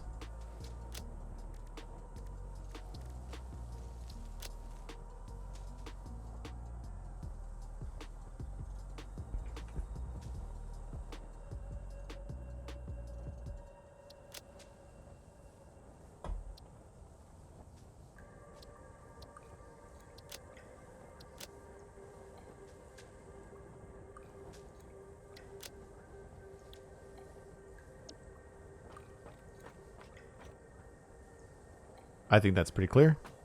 We're going to make a logistics floor downstairs.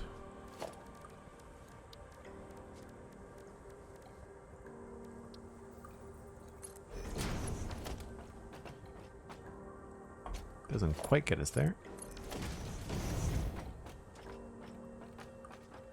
Cool. So that means that we now have assigned a location. For folks that were asking, I think last time, you have to bring up, I think it's either Q, yeah, Q or Tab, and then you can go over to the right side of your screen, and you get like a little bokeh effect. Not a bokeh effect, it's like a, what's the word I'm looking for? A little gradient that appears, and then you can edit your to-do list. Source location for encased steel beams. Done. The only thing we don't have a location for is the actual end production. Well, we sort of do. Oh, break time.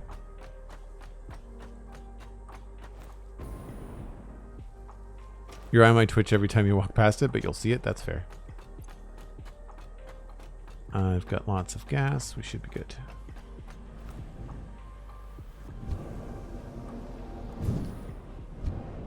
I think it's nice that we actually have a construction train that we can take around on breaks now, rather than having to rely on which train is in the station. They're all actually off right now, by the way, because I've been messing with belts and changing stuff, so the trains are currently not running.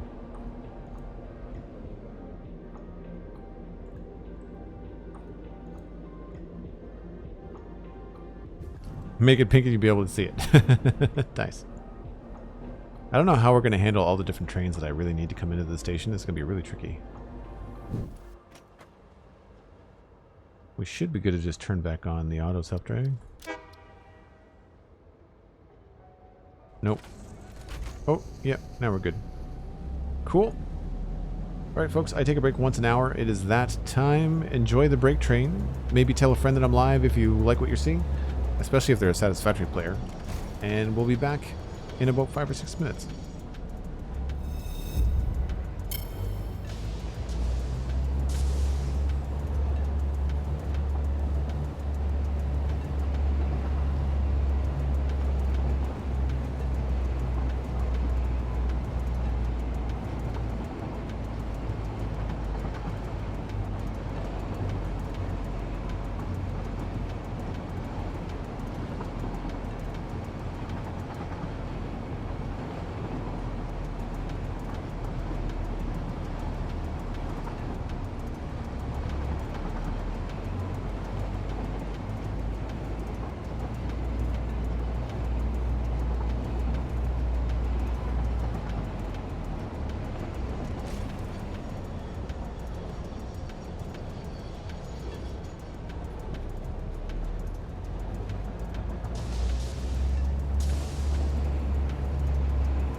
All right. Still a little bit dark. That's fine.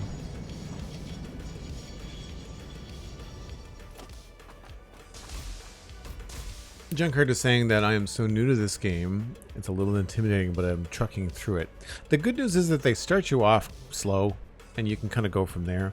I would really suggest a whole spreadsheet. I know it seems really nerdy, but one of the things that I did with my Devastator playthrough is like I went through the Rocky Desert, the north resources, and the south resources. Now, it's easier to do once you unlock radar and stuff at like tier 5 and 6. But I gave everything an assigned number. So copper node number 4, copper node number 5, 6, etc. Iron 8, 9, 10. And it just means that I can track where these things are being sent and what they're doing. So if we go back to Satisfactory and I open up my map, it looks crazy, but if you zoom in, it becomes a little bit clearer as what's going on. And so you can look at something like, there's iron number 2. There's iron number 1. You know, the limestone that we're using for the new build is limestone number 1, because on my spreadsheet yesterday, we decided that that was the limestone we're going to use. And we just find it, and it goes limestone number 1. It's pure, overclocked. We'll say overclocked to 250%. And then 600 per minute. That would be limestone. And it's going to wet concrete production in the heavy modular frame tab. So I just go heavy modular frames, wet concrete. That's what we're doing. So that is where, and it's limestone number 1 in the Rocky Desert. So I know where it's coming from. And so if you're like trying to sort a problem out later, you know where it's coming from. And so that I have found very helpful, which also means now that we can, in the map here in Satisfactory, I do have a little bit of extra space. So overclock to 600 per minute, and it's to wet concrete production. I mean, I have it in the spreadsheet, but it's kind of cool to have it quickly here, you know? So like, is that the right one? Yeah, that's the right one. Okay, cool. That kind of stuff. Little things like, you know, limestone number 2. It's underclocked to 75%, and it's just filling up a backup concrete box.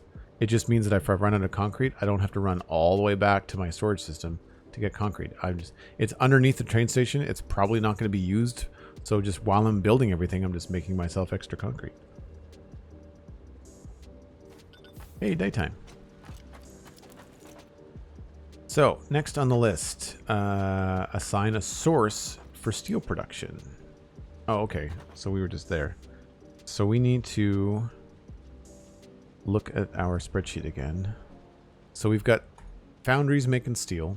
We need 900 ingots. That's Devastator floor 4 and 5 under the smelter. So we know that's coming in. Need new sources. Crater Lakes, it sounds like. We have 600 coal. We need 900 coal. 600 coal coming in from scavenger. 200 to 300 from another source. So we need minimum of 2 because this requires actually 60 times 20, which is, I believe, 800. This kind of stuff takes a long time to set up the spreadsheets, but it's the kind of thing like you kind of do when you're kind of chilling at night. No, wait a minute. 40 times 20. That's 800. 40 times 20. Yeah. I was looking at the output number.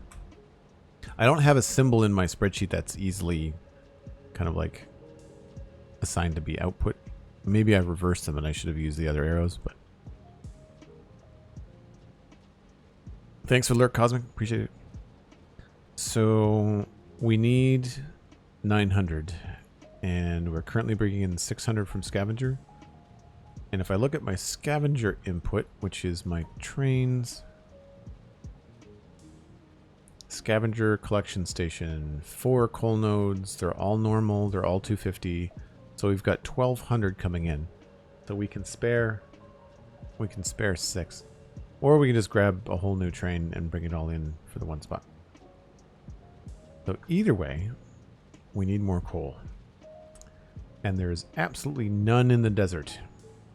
There's no coal in the desert. The closest coal we have, we were looking at last time we streamed, was the pure node, and pure node. So pure node's overclocked currently with our current miners are 600. So this is 1800 coal, which we might as well just bring it all because we're going to need it eventually for aluminum production, because aluminum is gonna ramp up as well. We're currently making aluminum for us. We're not making aluminum for other parts. That's going to change. So we need to figure out what's happening with this. And I guess the thing to do is to go up there, put down some miners, and figure out how we're going to bring it into a train. Mixmaster is currently going up there. Mixmaster could pick it up. So that is Crater Lakes resources.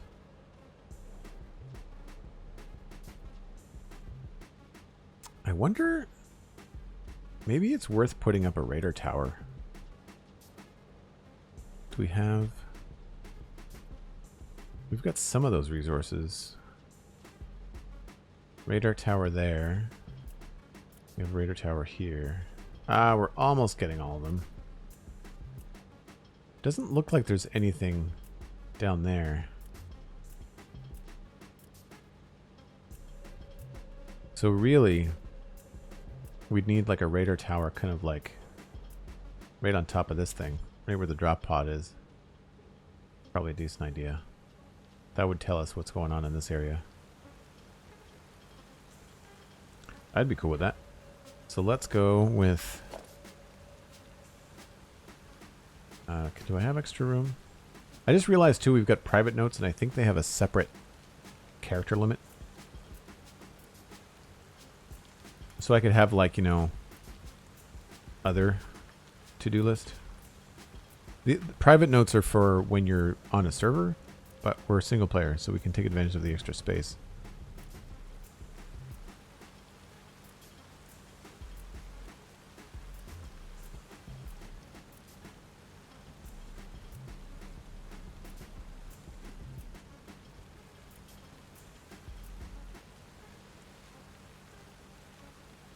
And then here we could do...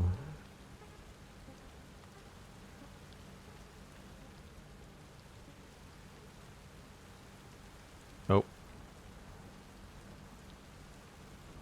Again, I really wish they had longer character limits.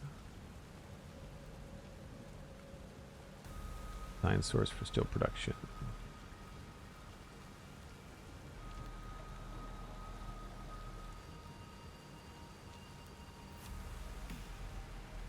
Just have to get brief, I guess. Like the early days of Twitter.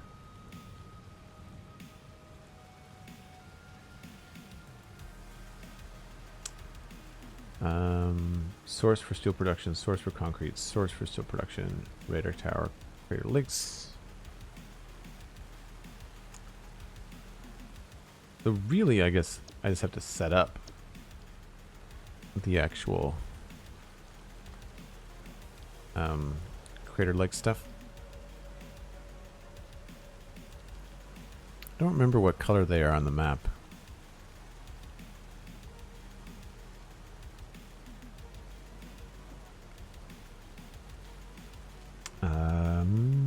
Map. Kind of an orangey color.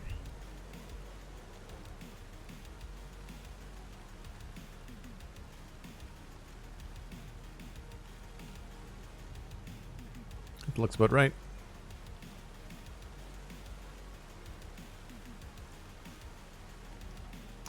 This would be Crater Lakes resources, east to west. Mixmaster round trip is going to be... I don't know if... It might not be good to have Mixmaster actually take this. We'll have to come up with another train name.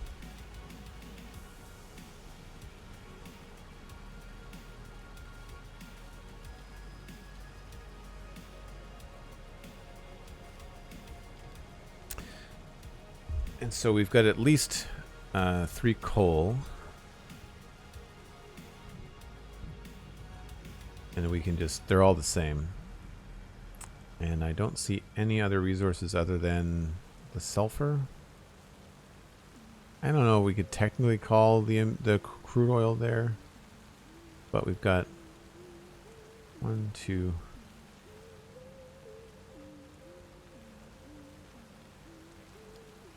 Yeah, 1, 2, 3. Why not?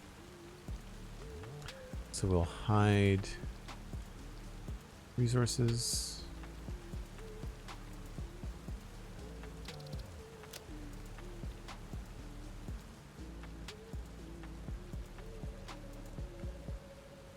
You'll find this map really finicky when you eventually get to use it. The hitboxes on the nodes is not the best.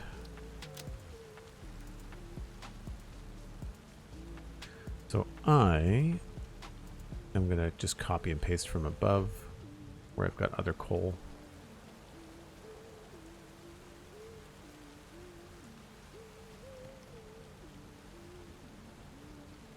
Normal right now, it's untapped. And they are pure.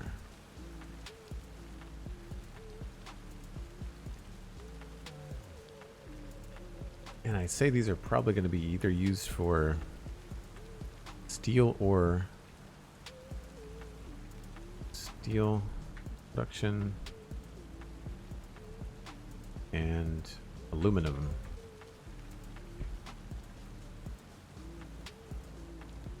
It ramps up.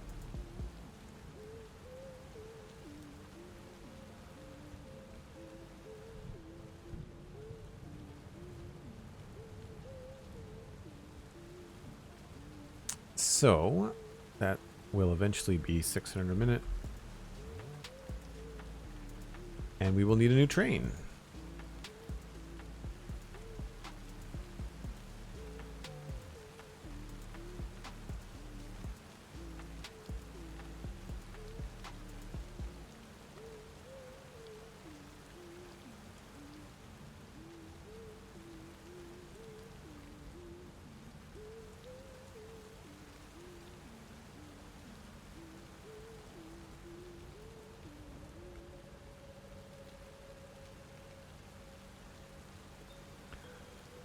Okay, so now I guess we just have to go take a look at those. Sounds like a plan.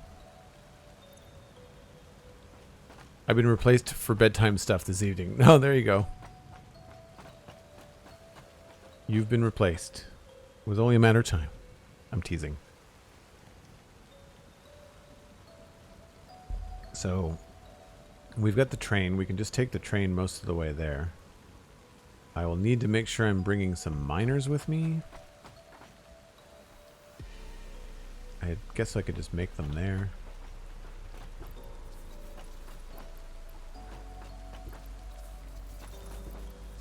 I've got a decent amount of concrete. Oh, no, I don't. Let's bring some... Well, what am I talking about? The train has got everything.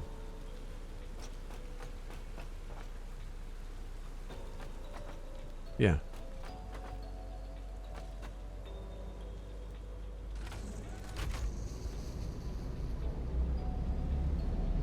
I don't know where I'm going to put all these trains. I haven't figured out whether it's worth it to assign a single train to make multiple stops for different resources, because then you basically have to have each resource in its own separate container.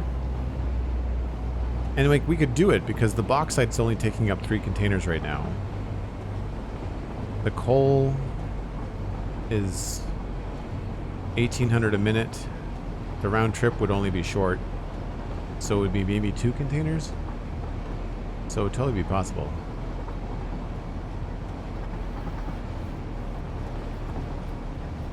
Coal we're looking at is like right up there, I think.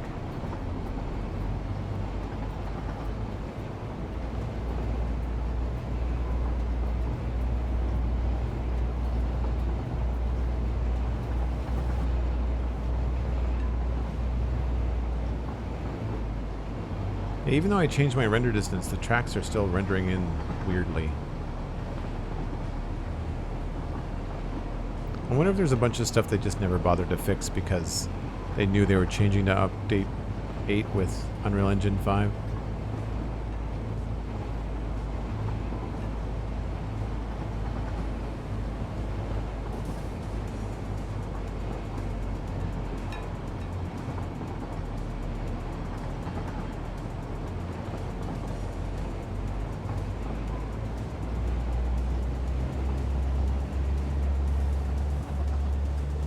So this is one of the reasons why Mixmaster takes so long. Granted, we have a really long train, so it's a lot of weight, but Mixmaster takes a long time to get up to the Red Forest.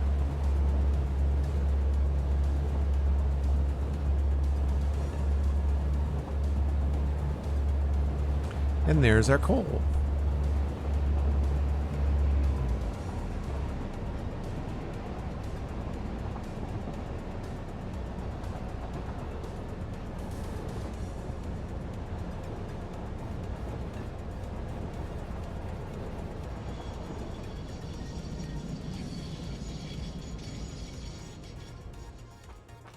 The nice thing about having a train station up here, of course, is that we'll bring power with us.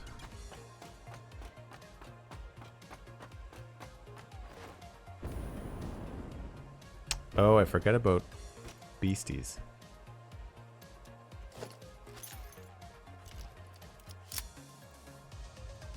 How many bombs do I have with me? 13.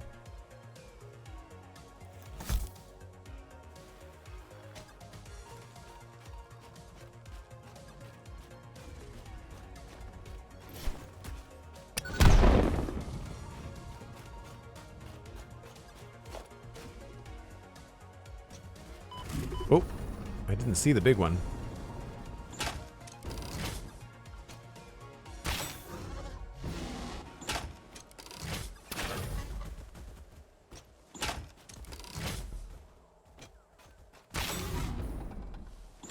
I forgot about all this nonsense.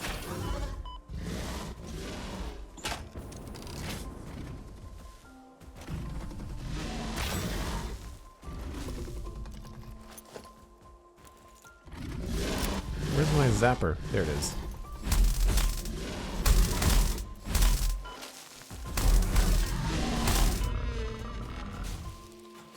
They're not hard, they're just annoying. You go to do something and you realize you gotta do something else first, you know?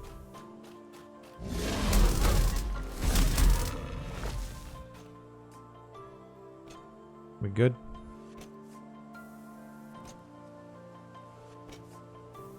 Nope, more over here.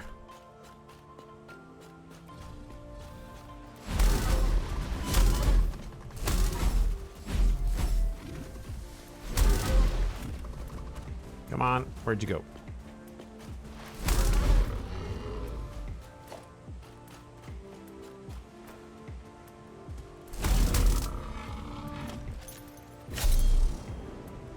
Okay, I think that's everything. There's one coal. There's the other one. And there's the third over there. And there's still more guys.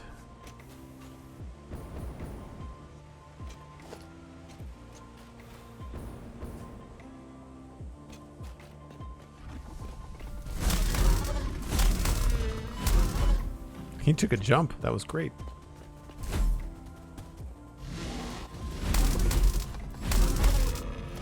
You feel bad when it's not even really that difficult, you know?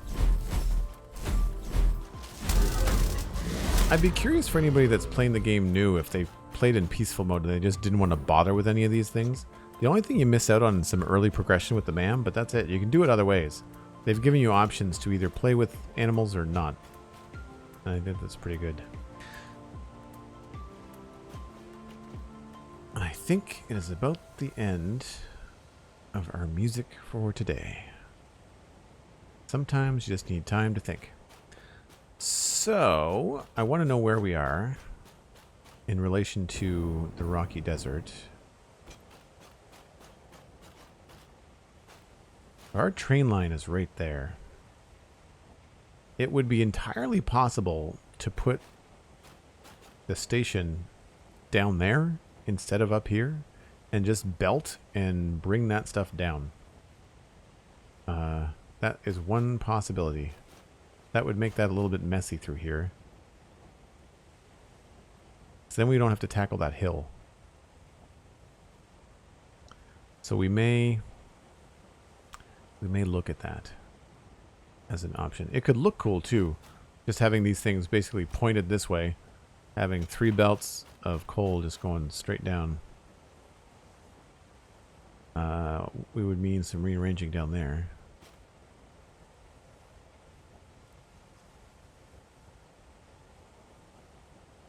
The other thing we could do is that we have the geysers over there that we can connect to, and we could put a train station there and just belt the stuff over to there, because again, that's not terribly far. But for now, I guess we'll just we still need to put miners on them either way. That's still a thing that has to happen. So we'll try to get them up as high as we can.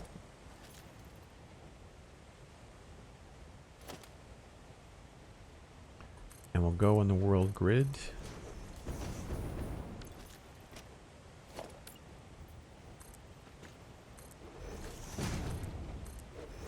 I'm sure we can't go this high. Need to go get my miners.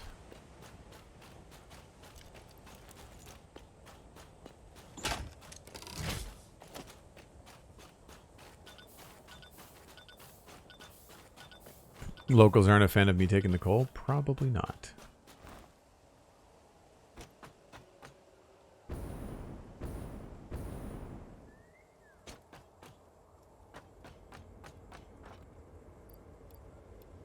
Of course.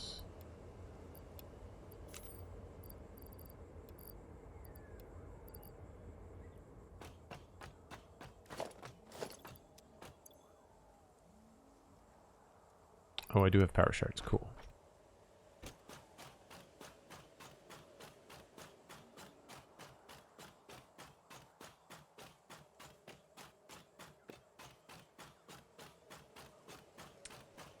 So we'll try to build a miner as high up as we can. I don't know if I have to go too high. It's a pretty flat area.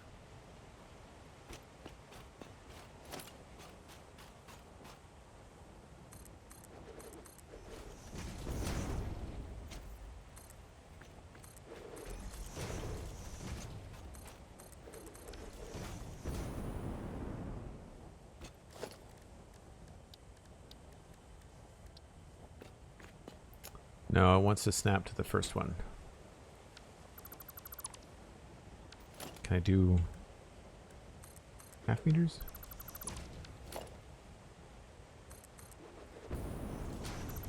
For collection stations, I find it just is usually easier to get higher if you can.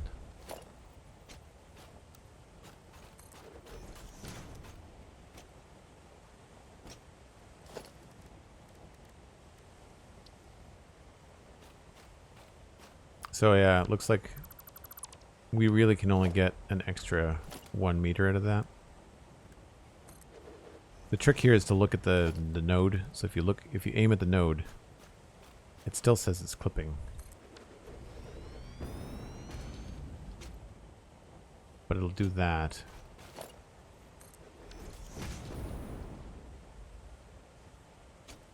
That's not bad. 1 meter off the main grid. I have no idea where that train track is as far as the grid goes.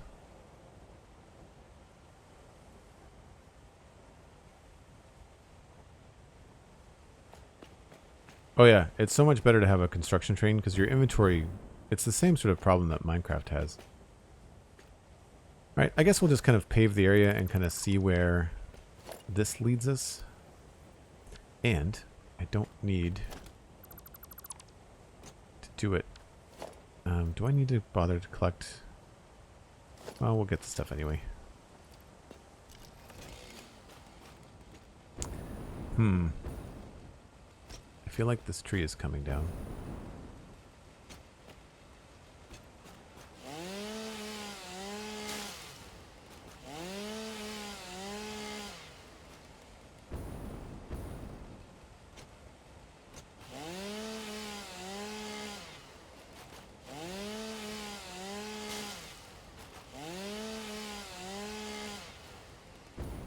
Gives us kind of an idea about how wide this is going to be.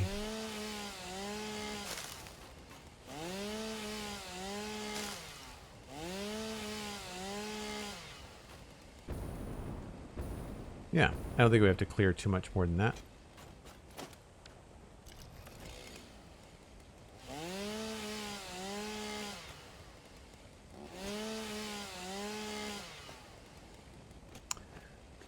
So then the other one, same idea I'd imagine.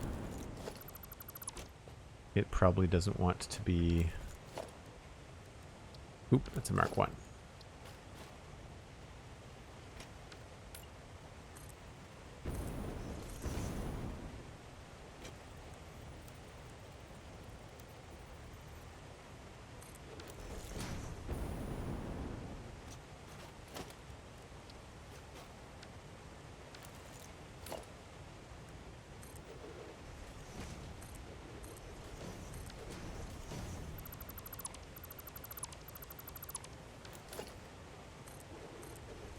Sometimes it's nice to cover up the whole thing.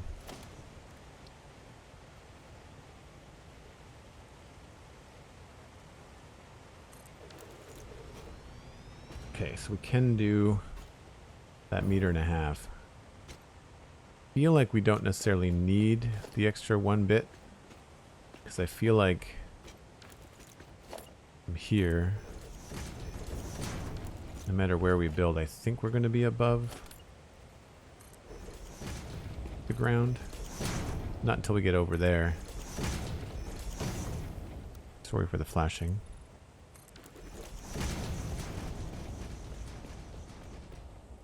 Oh, even then. I thought we were going to run into this little grassy bit here, but once we remove the trees, we're good all the way probably until there. And I don't think we're going to need anything nearly this big.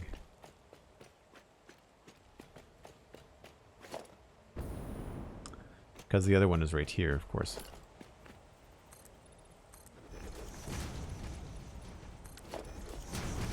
So if we keep it on a 4 meter foundation, it's going to both be on the grid horizontally and on a 4 meter vertical grid, which I like as well.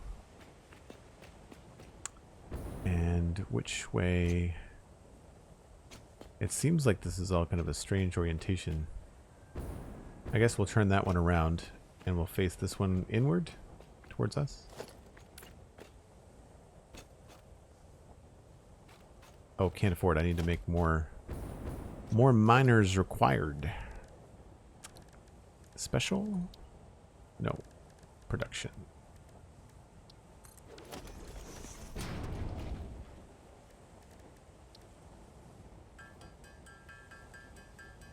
This is the coal for steel production, but it's going to be used for aluminum as well because we only need an extra 200 or 300, but this is 1800, but we're here. It's the closest thing to us. So like, if we're going to belt this up and transport it, we might as well just bring it all. And then we'll have it all in Devastator and we can use it as we want. Because again, the steel production I'm making and the aluminum production I'm making, like the steel production is only for heavy modular frames. We haven't actually assigned more steel for other things. So before I build the steel foundry, I want to look ahead and see like, what else might I want steel for, you know?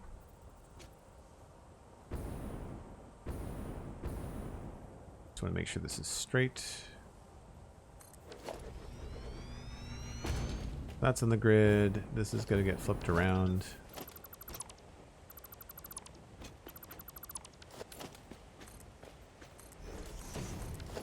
And I want to try a trick that I saw Total Eclipse do on his stream.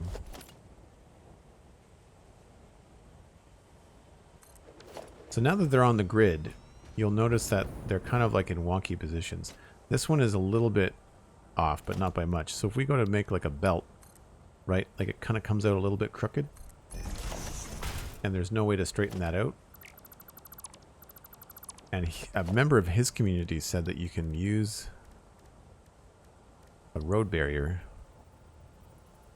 and it'll snap to the middle of the miner if you remove the foundations.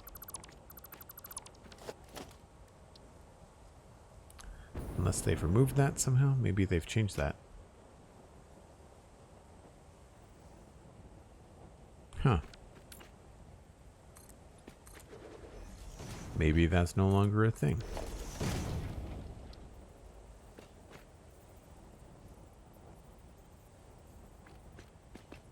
Maybe this was a pre-world grid video.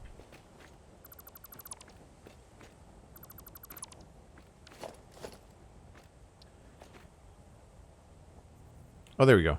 Hit control. Does it do it when you've got other foundations? So you can see the like the snapping points on the foundations. None of them are in the middle of the miner. That little yellow output mark is the middle of the miner. But if I look at the miner and I hit control, it aligns to the output. And what I can do then is snap a foundation to the beam connector, or the road barrier, and get it lined up or like horizontally. So it's a little bit off the world grid, but it'll end up looking better in the end. I just want to maybe tweak these a little bit.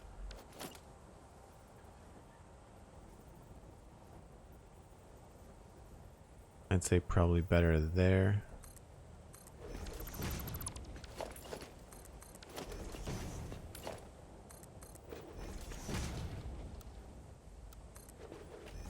And that allows you to then have a nice tight little encasing. So if you want to put foundations here or floor holes or whatever. So like if you wanted to put this in a building, then you could just use your barrier, or you could just, I could have put the foundations centered, right? Walls. I'm trying to remember what video it was that Total Eclipse shared it. I don't know whether it was an old video I was watching or whether it was a new one. But see, now we can have that come out just dead straight. And I wasn't planning on having concrete everywhere here. I was just going to have like poles. And so once you kind of get it to a point where it's straight, you can kind of connect to your main network. So like if we had like a pole here, right? Like if I had something like this, the difference between here and there on an angle, like you'd never know that it was going from grid to off grid. It's just such a subtle shift. So it allows us to keep that pretty straightforward. However, we're going to need 3 belts. And so this is going to end up being 3 wide. And now I just need to figure out where we're going to be putting our train station for now. I kind of feel like we should just line it up as close to this as we can. Maybe, I guess facing the water would be good. That's if we don't bring them down over the mountain. I'm really not sure what's the best course here. Short belts to a train station up here, or long belts to a train station down there.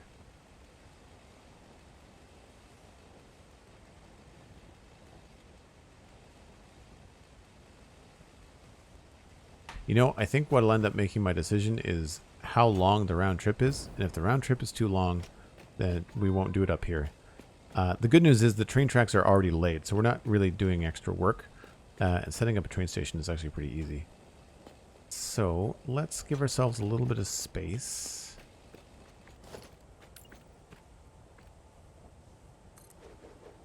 Oh, I need the soup. Oh, what I should be doing is using my template, my blueprint.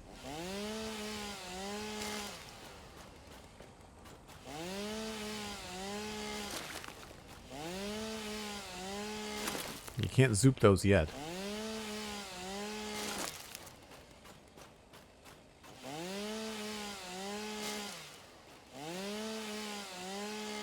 Goes against how I normally live in terms of, I like to think of myself as a pretty green person, environmentally friendly, all that. But it is rather satisfying to create a flat plane in Satisfactory.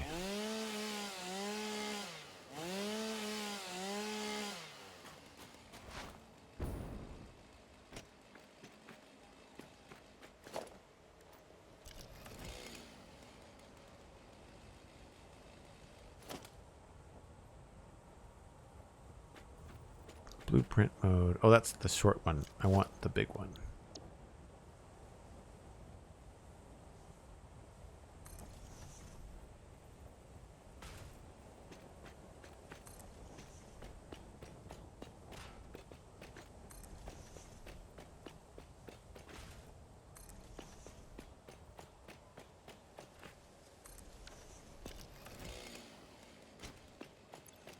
I don't know if I brought enough for train stations. We'll have to see. And in this case, we might not need to center the miner. Like we might have to we might just extend the whole train platform right underneath the miner. So it's not a big deal.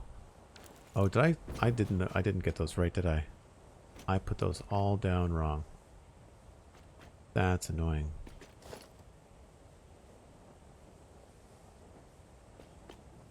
At least it was fast.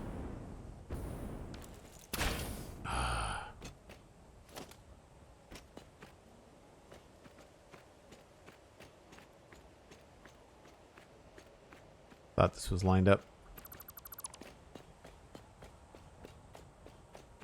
No, you can't zoom blueprints. I think it's too much, I think, for the game to handle. The fact that you can make the blueprints in 4x4 is actually pretty good. It's still faster. And it's easier on your eyes too, like in that respect. Let's try this again.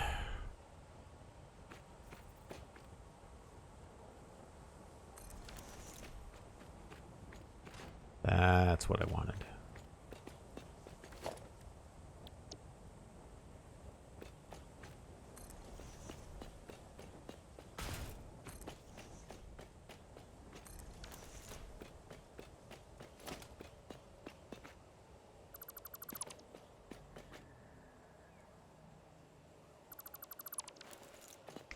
Okay.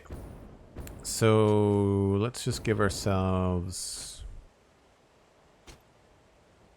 a good 2 blocks, and then we'll start the train station there. Train stations usually need 5.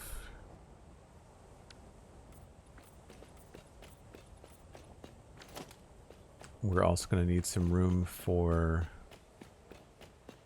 containers. I guess we can just throw down a train station quickly just to kind of see what we need.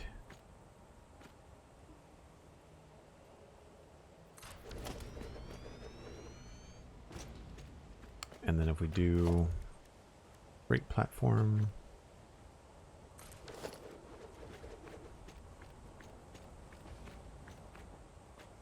and I'm going to want to use the industrial containers. I think I'm going to actually use this as a cool exercise to design a train station that allows me to have this kind of storage built in. So they don't have to be super far away. But you definitely need 2 foundations of space, I think, to do that tidily.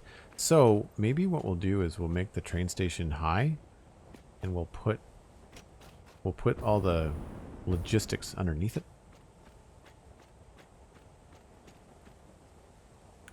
That could be cool.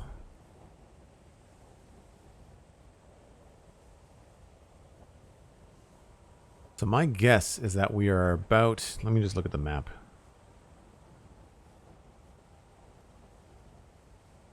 Scavenger is a 3.5 minute round trip from these stations here. So I'm going to say we're between 3 and 4 minutes. Let's just be generous and say a 4-minute round trip to here. And so if we are doing 1,800 per minute, times 4 minutes, 7,200. And then 7,200 divided by 3,200. That's only 2.25 freight cars, because freight cars hold 3,200. And I think coal stacks to 100. It's always the best, easiest to put any kind of logistics stuff underneath the build. I don't know about the best, easiest, but it's definitely neater. So 2.25. So we need at least 2 cars. So 3, really. So the train is only going to be this big.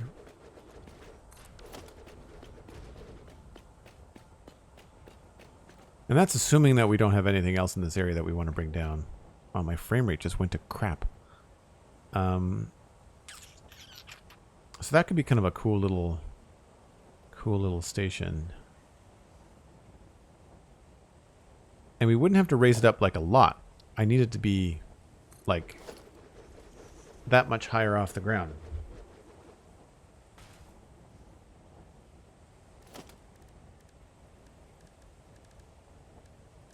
Walls.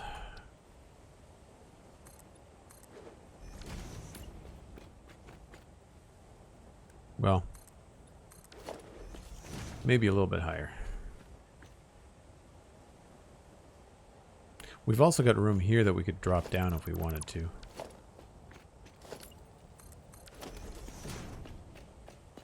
But it's probably better to kind of stay on the plane. So we'd probably end up going 3 foundations high. And then that way what we could do is, like, imagine this stuff coming up through floor holes in a nice tidy manner. So you got like floor hole there, floor hole there. You've got conveyor lift there.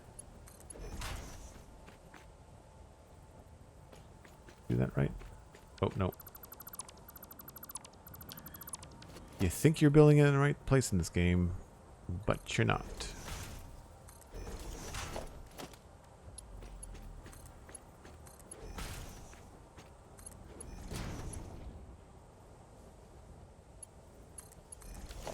Right, so there's your concept. Like, that is your above ground look. That's it. Done. And then underneath, we would have a single input on this going to, like, looping around. And so what we'd end up doing, more than likely, is having the inputs on these coming in here, and on all this stuff would be on the other side. We turn it around so that it would just be coming into the platform here. Coal goes in, and then coal goes out, and then it would then loop up and around and into the train on this side. Which is cool, because then from the train tracks, the main line, you'd be able to see coal being loaded, or, you know, whatever. I think that's probably the best course. I guess the other decision is, of course, now that I'm up here doing cool stuff. This bridge is obviously crooked. Great. Because it's not on the world grid. How do we want to do this? Do we want the train to, like, leave here? It would make sense for it to come along here, exit to the left, right? Definitely not a perfectionist. Yeah, that's my downfall. So we could exit here, exit left, loop around, come into the back of this, get our cargo, and then when we're done, we've got this beautiful view, and we just kind of go choo-choo, and away we go, straight out. And so if that's the case, maybe we want to build it so that it sticks out a little bit. I'd probably adjust this to be on the world grid so this looked better. But, like, do we want...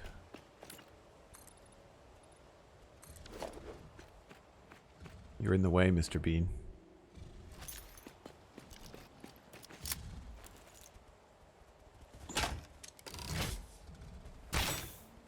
beat it.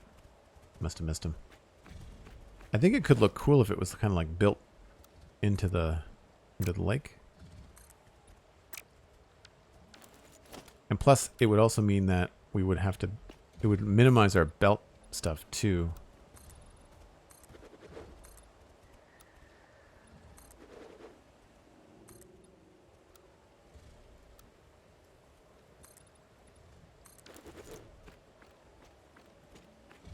Right? Because then we could put some cool kind of accents on it, stuff like that. Maybe light up underneath it.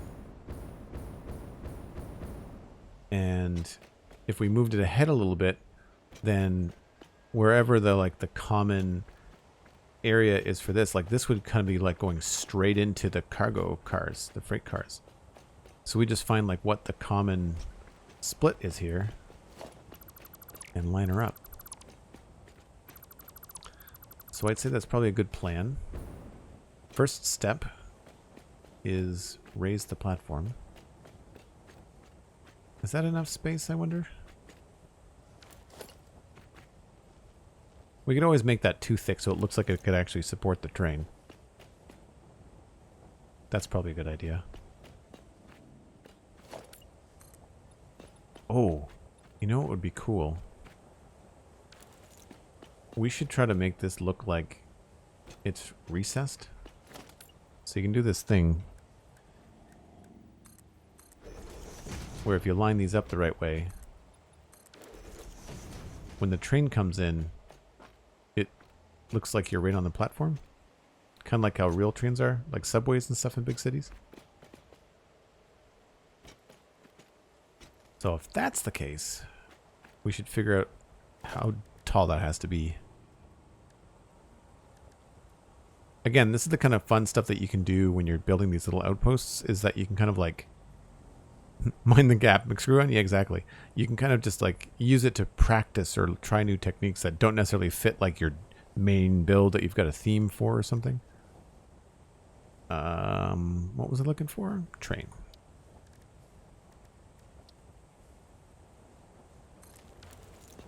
Oh, we need to be much higher.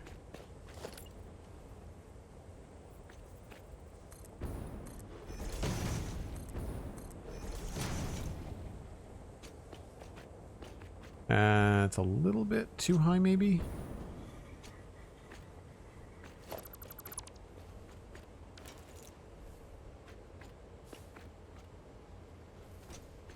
I don't know.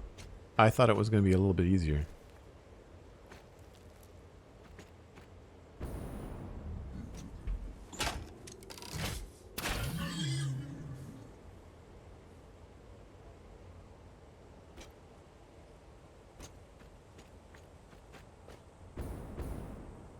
Now, how do these look? Oh, see, that lines up nicely. That's kind of cool. Maybe we do that. I think that's probably the right height. So that is 3 meters. And then that would be the 4th.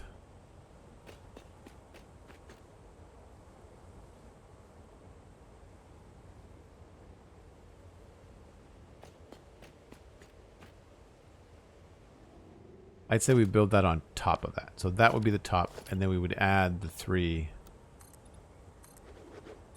there. And that would look better.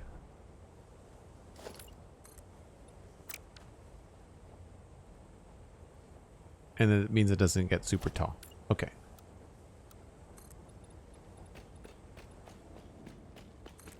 And we can always change these to be thicker looking in the places where it needs to be.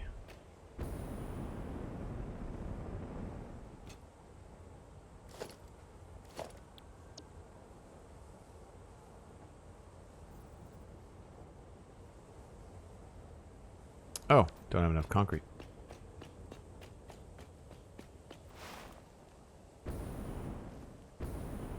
This is why I brought the train, Cosmic. You imagine being all the way up here and running out of concrete? I'm gonna go all the way back. Ooh, thank you. Should also dump off all the flowers and stuff I don't need.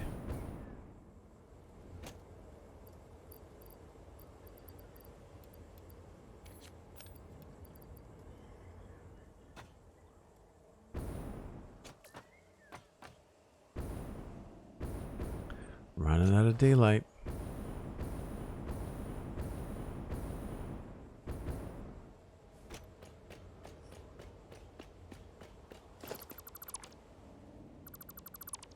Let's try this again.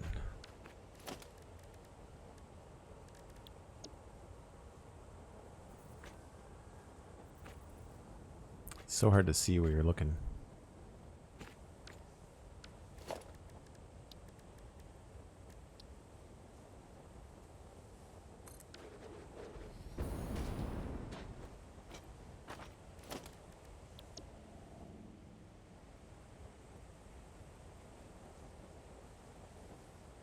It's definitely easier to do from farther away.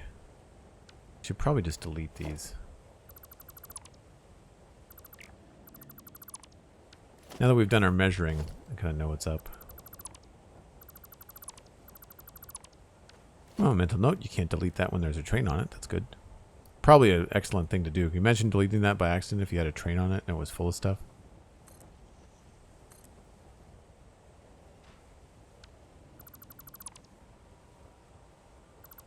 I'm deleting that one row because the blueprint will snap to each other nicely.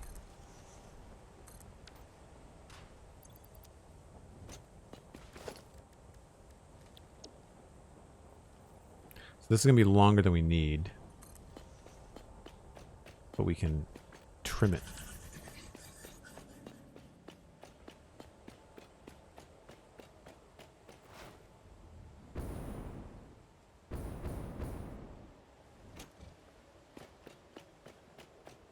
No, it's actually shorter than I thought. Okay. I had planned for it to be a little bit bigger.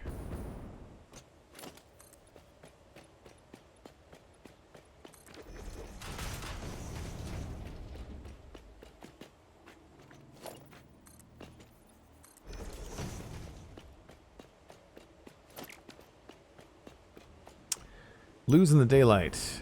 And that means that I'm probably coming close to the end of my stream day. And this is going to be very difficult to plan out in the dark. So I think that's probably a good opportunity to wrap things up. We will say, instead of source steel production, I feel like we can change that to something else for next time. So we can call this Crater Lake Coal Collection Train. And we'll just move these. Actually, I guess we could just leave them there. Cool. And get on the train and go home. It's always nice to have a plan so that the next time you log into a complicated game like Satisfactory, you're just like, you look at your list and you're like, I know what I gotta do. It was like that for my to-do list on West Hill. Absolutely the right thing to do. Alright, we are just gonna go turn on self-driving. This is gonna have to go in a long loop. But that's fine. Give me a chance to talk. Thanks very much for hanging out today, folks. I appreciate all of the views. If you have not already, leave a follow if you've enjoyed this stream. Make sure that you mark in your calendar that tomorrow, Sunday, is Mother's Day in Canada, and I will not be streaming as far as I know.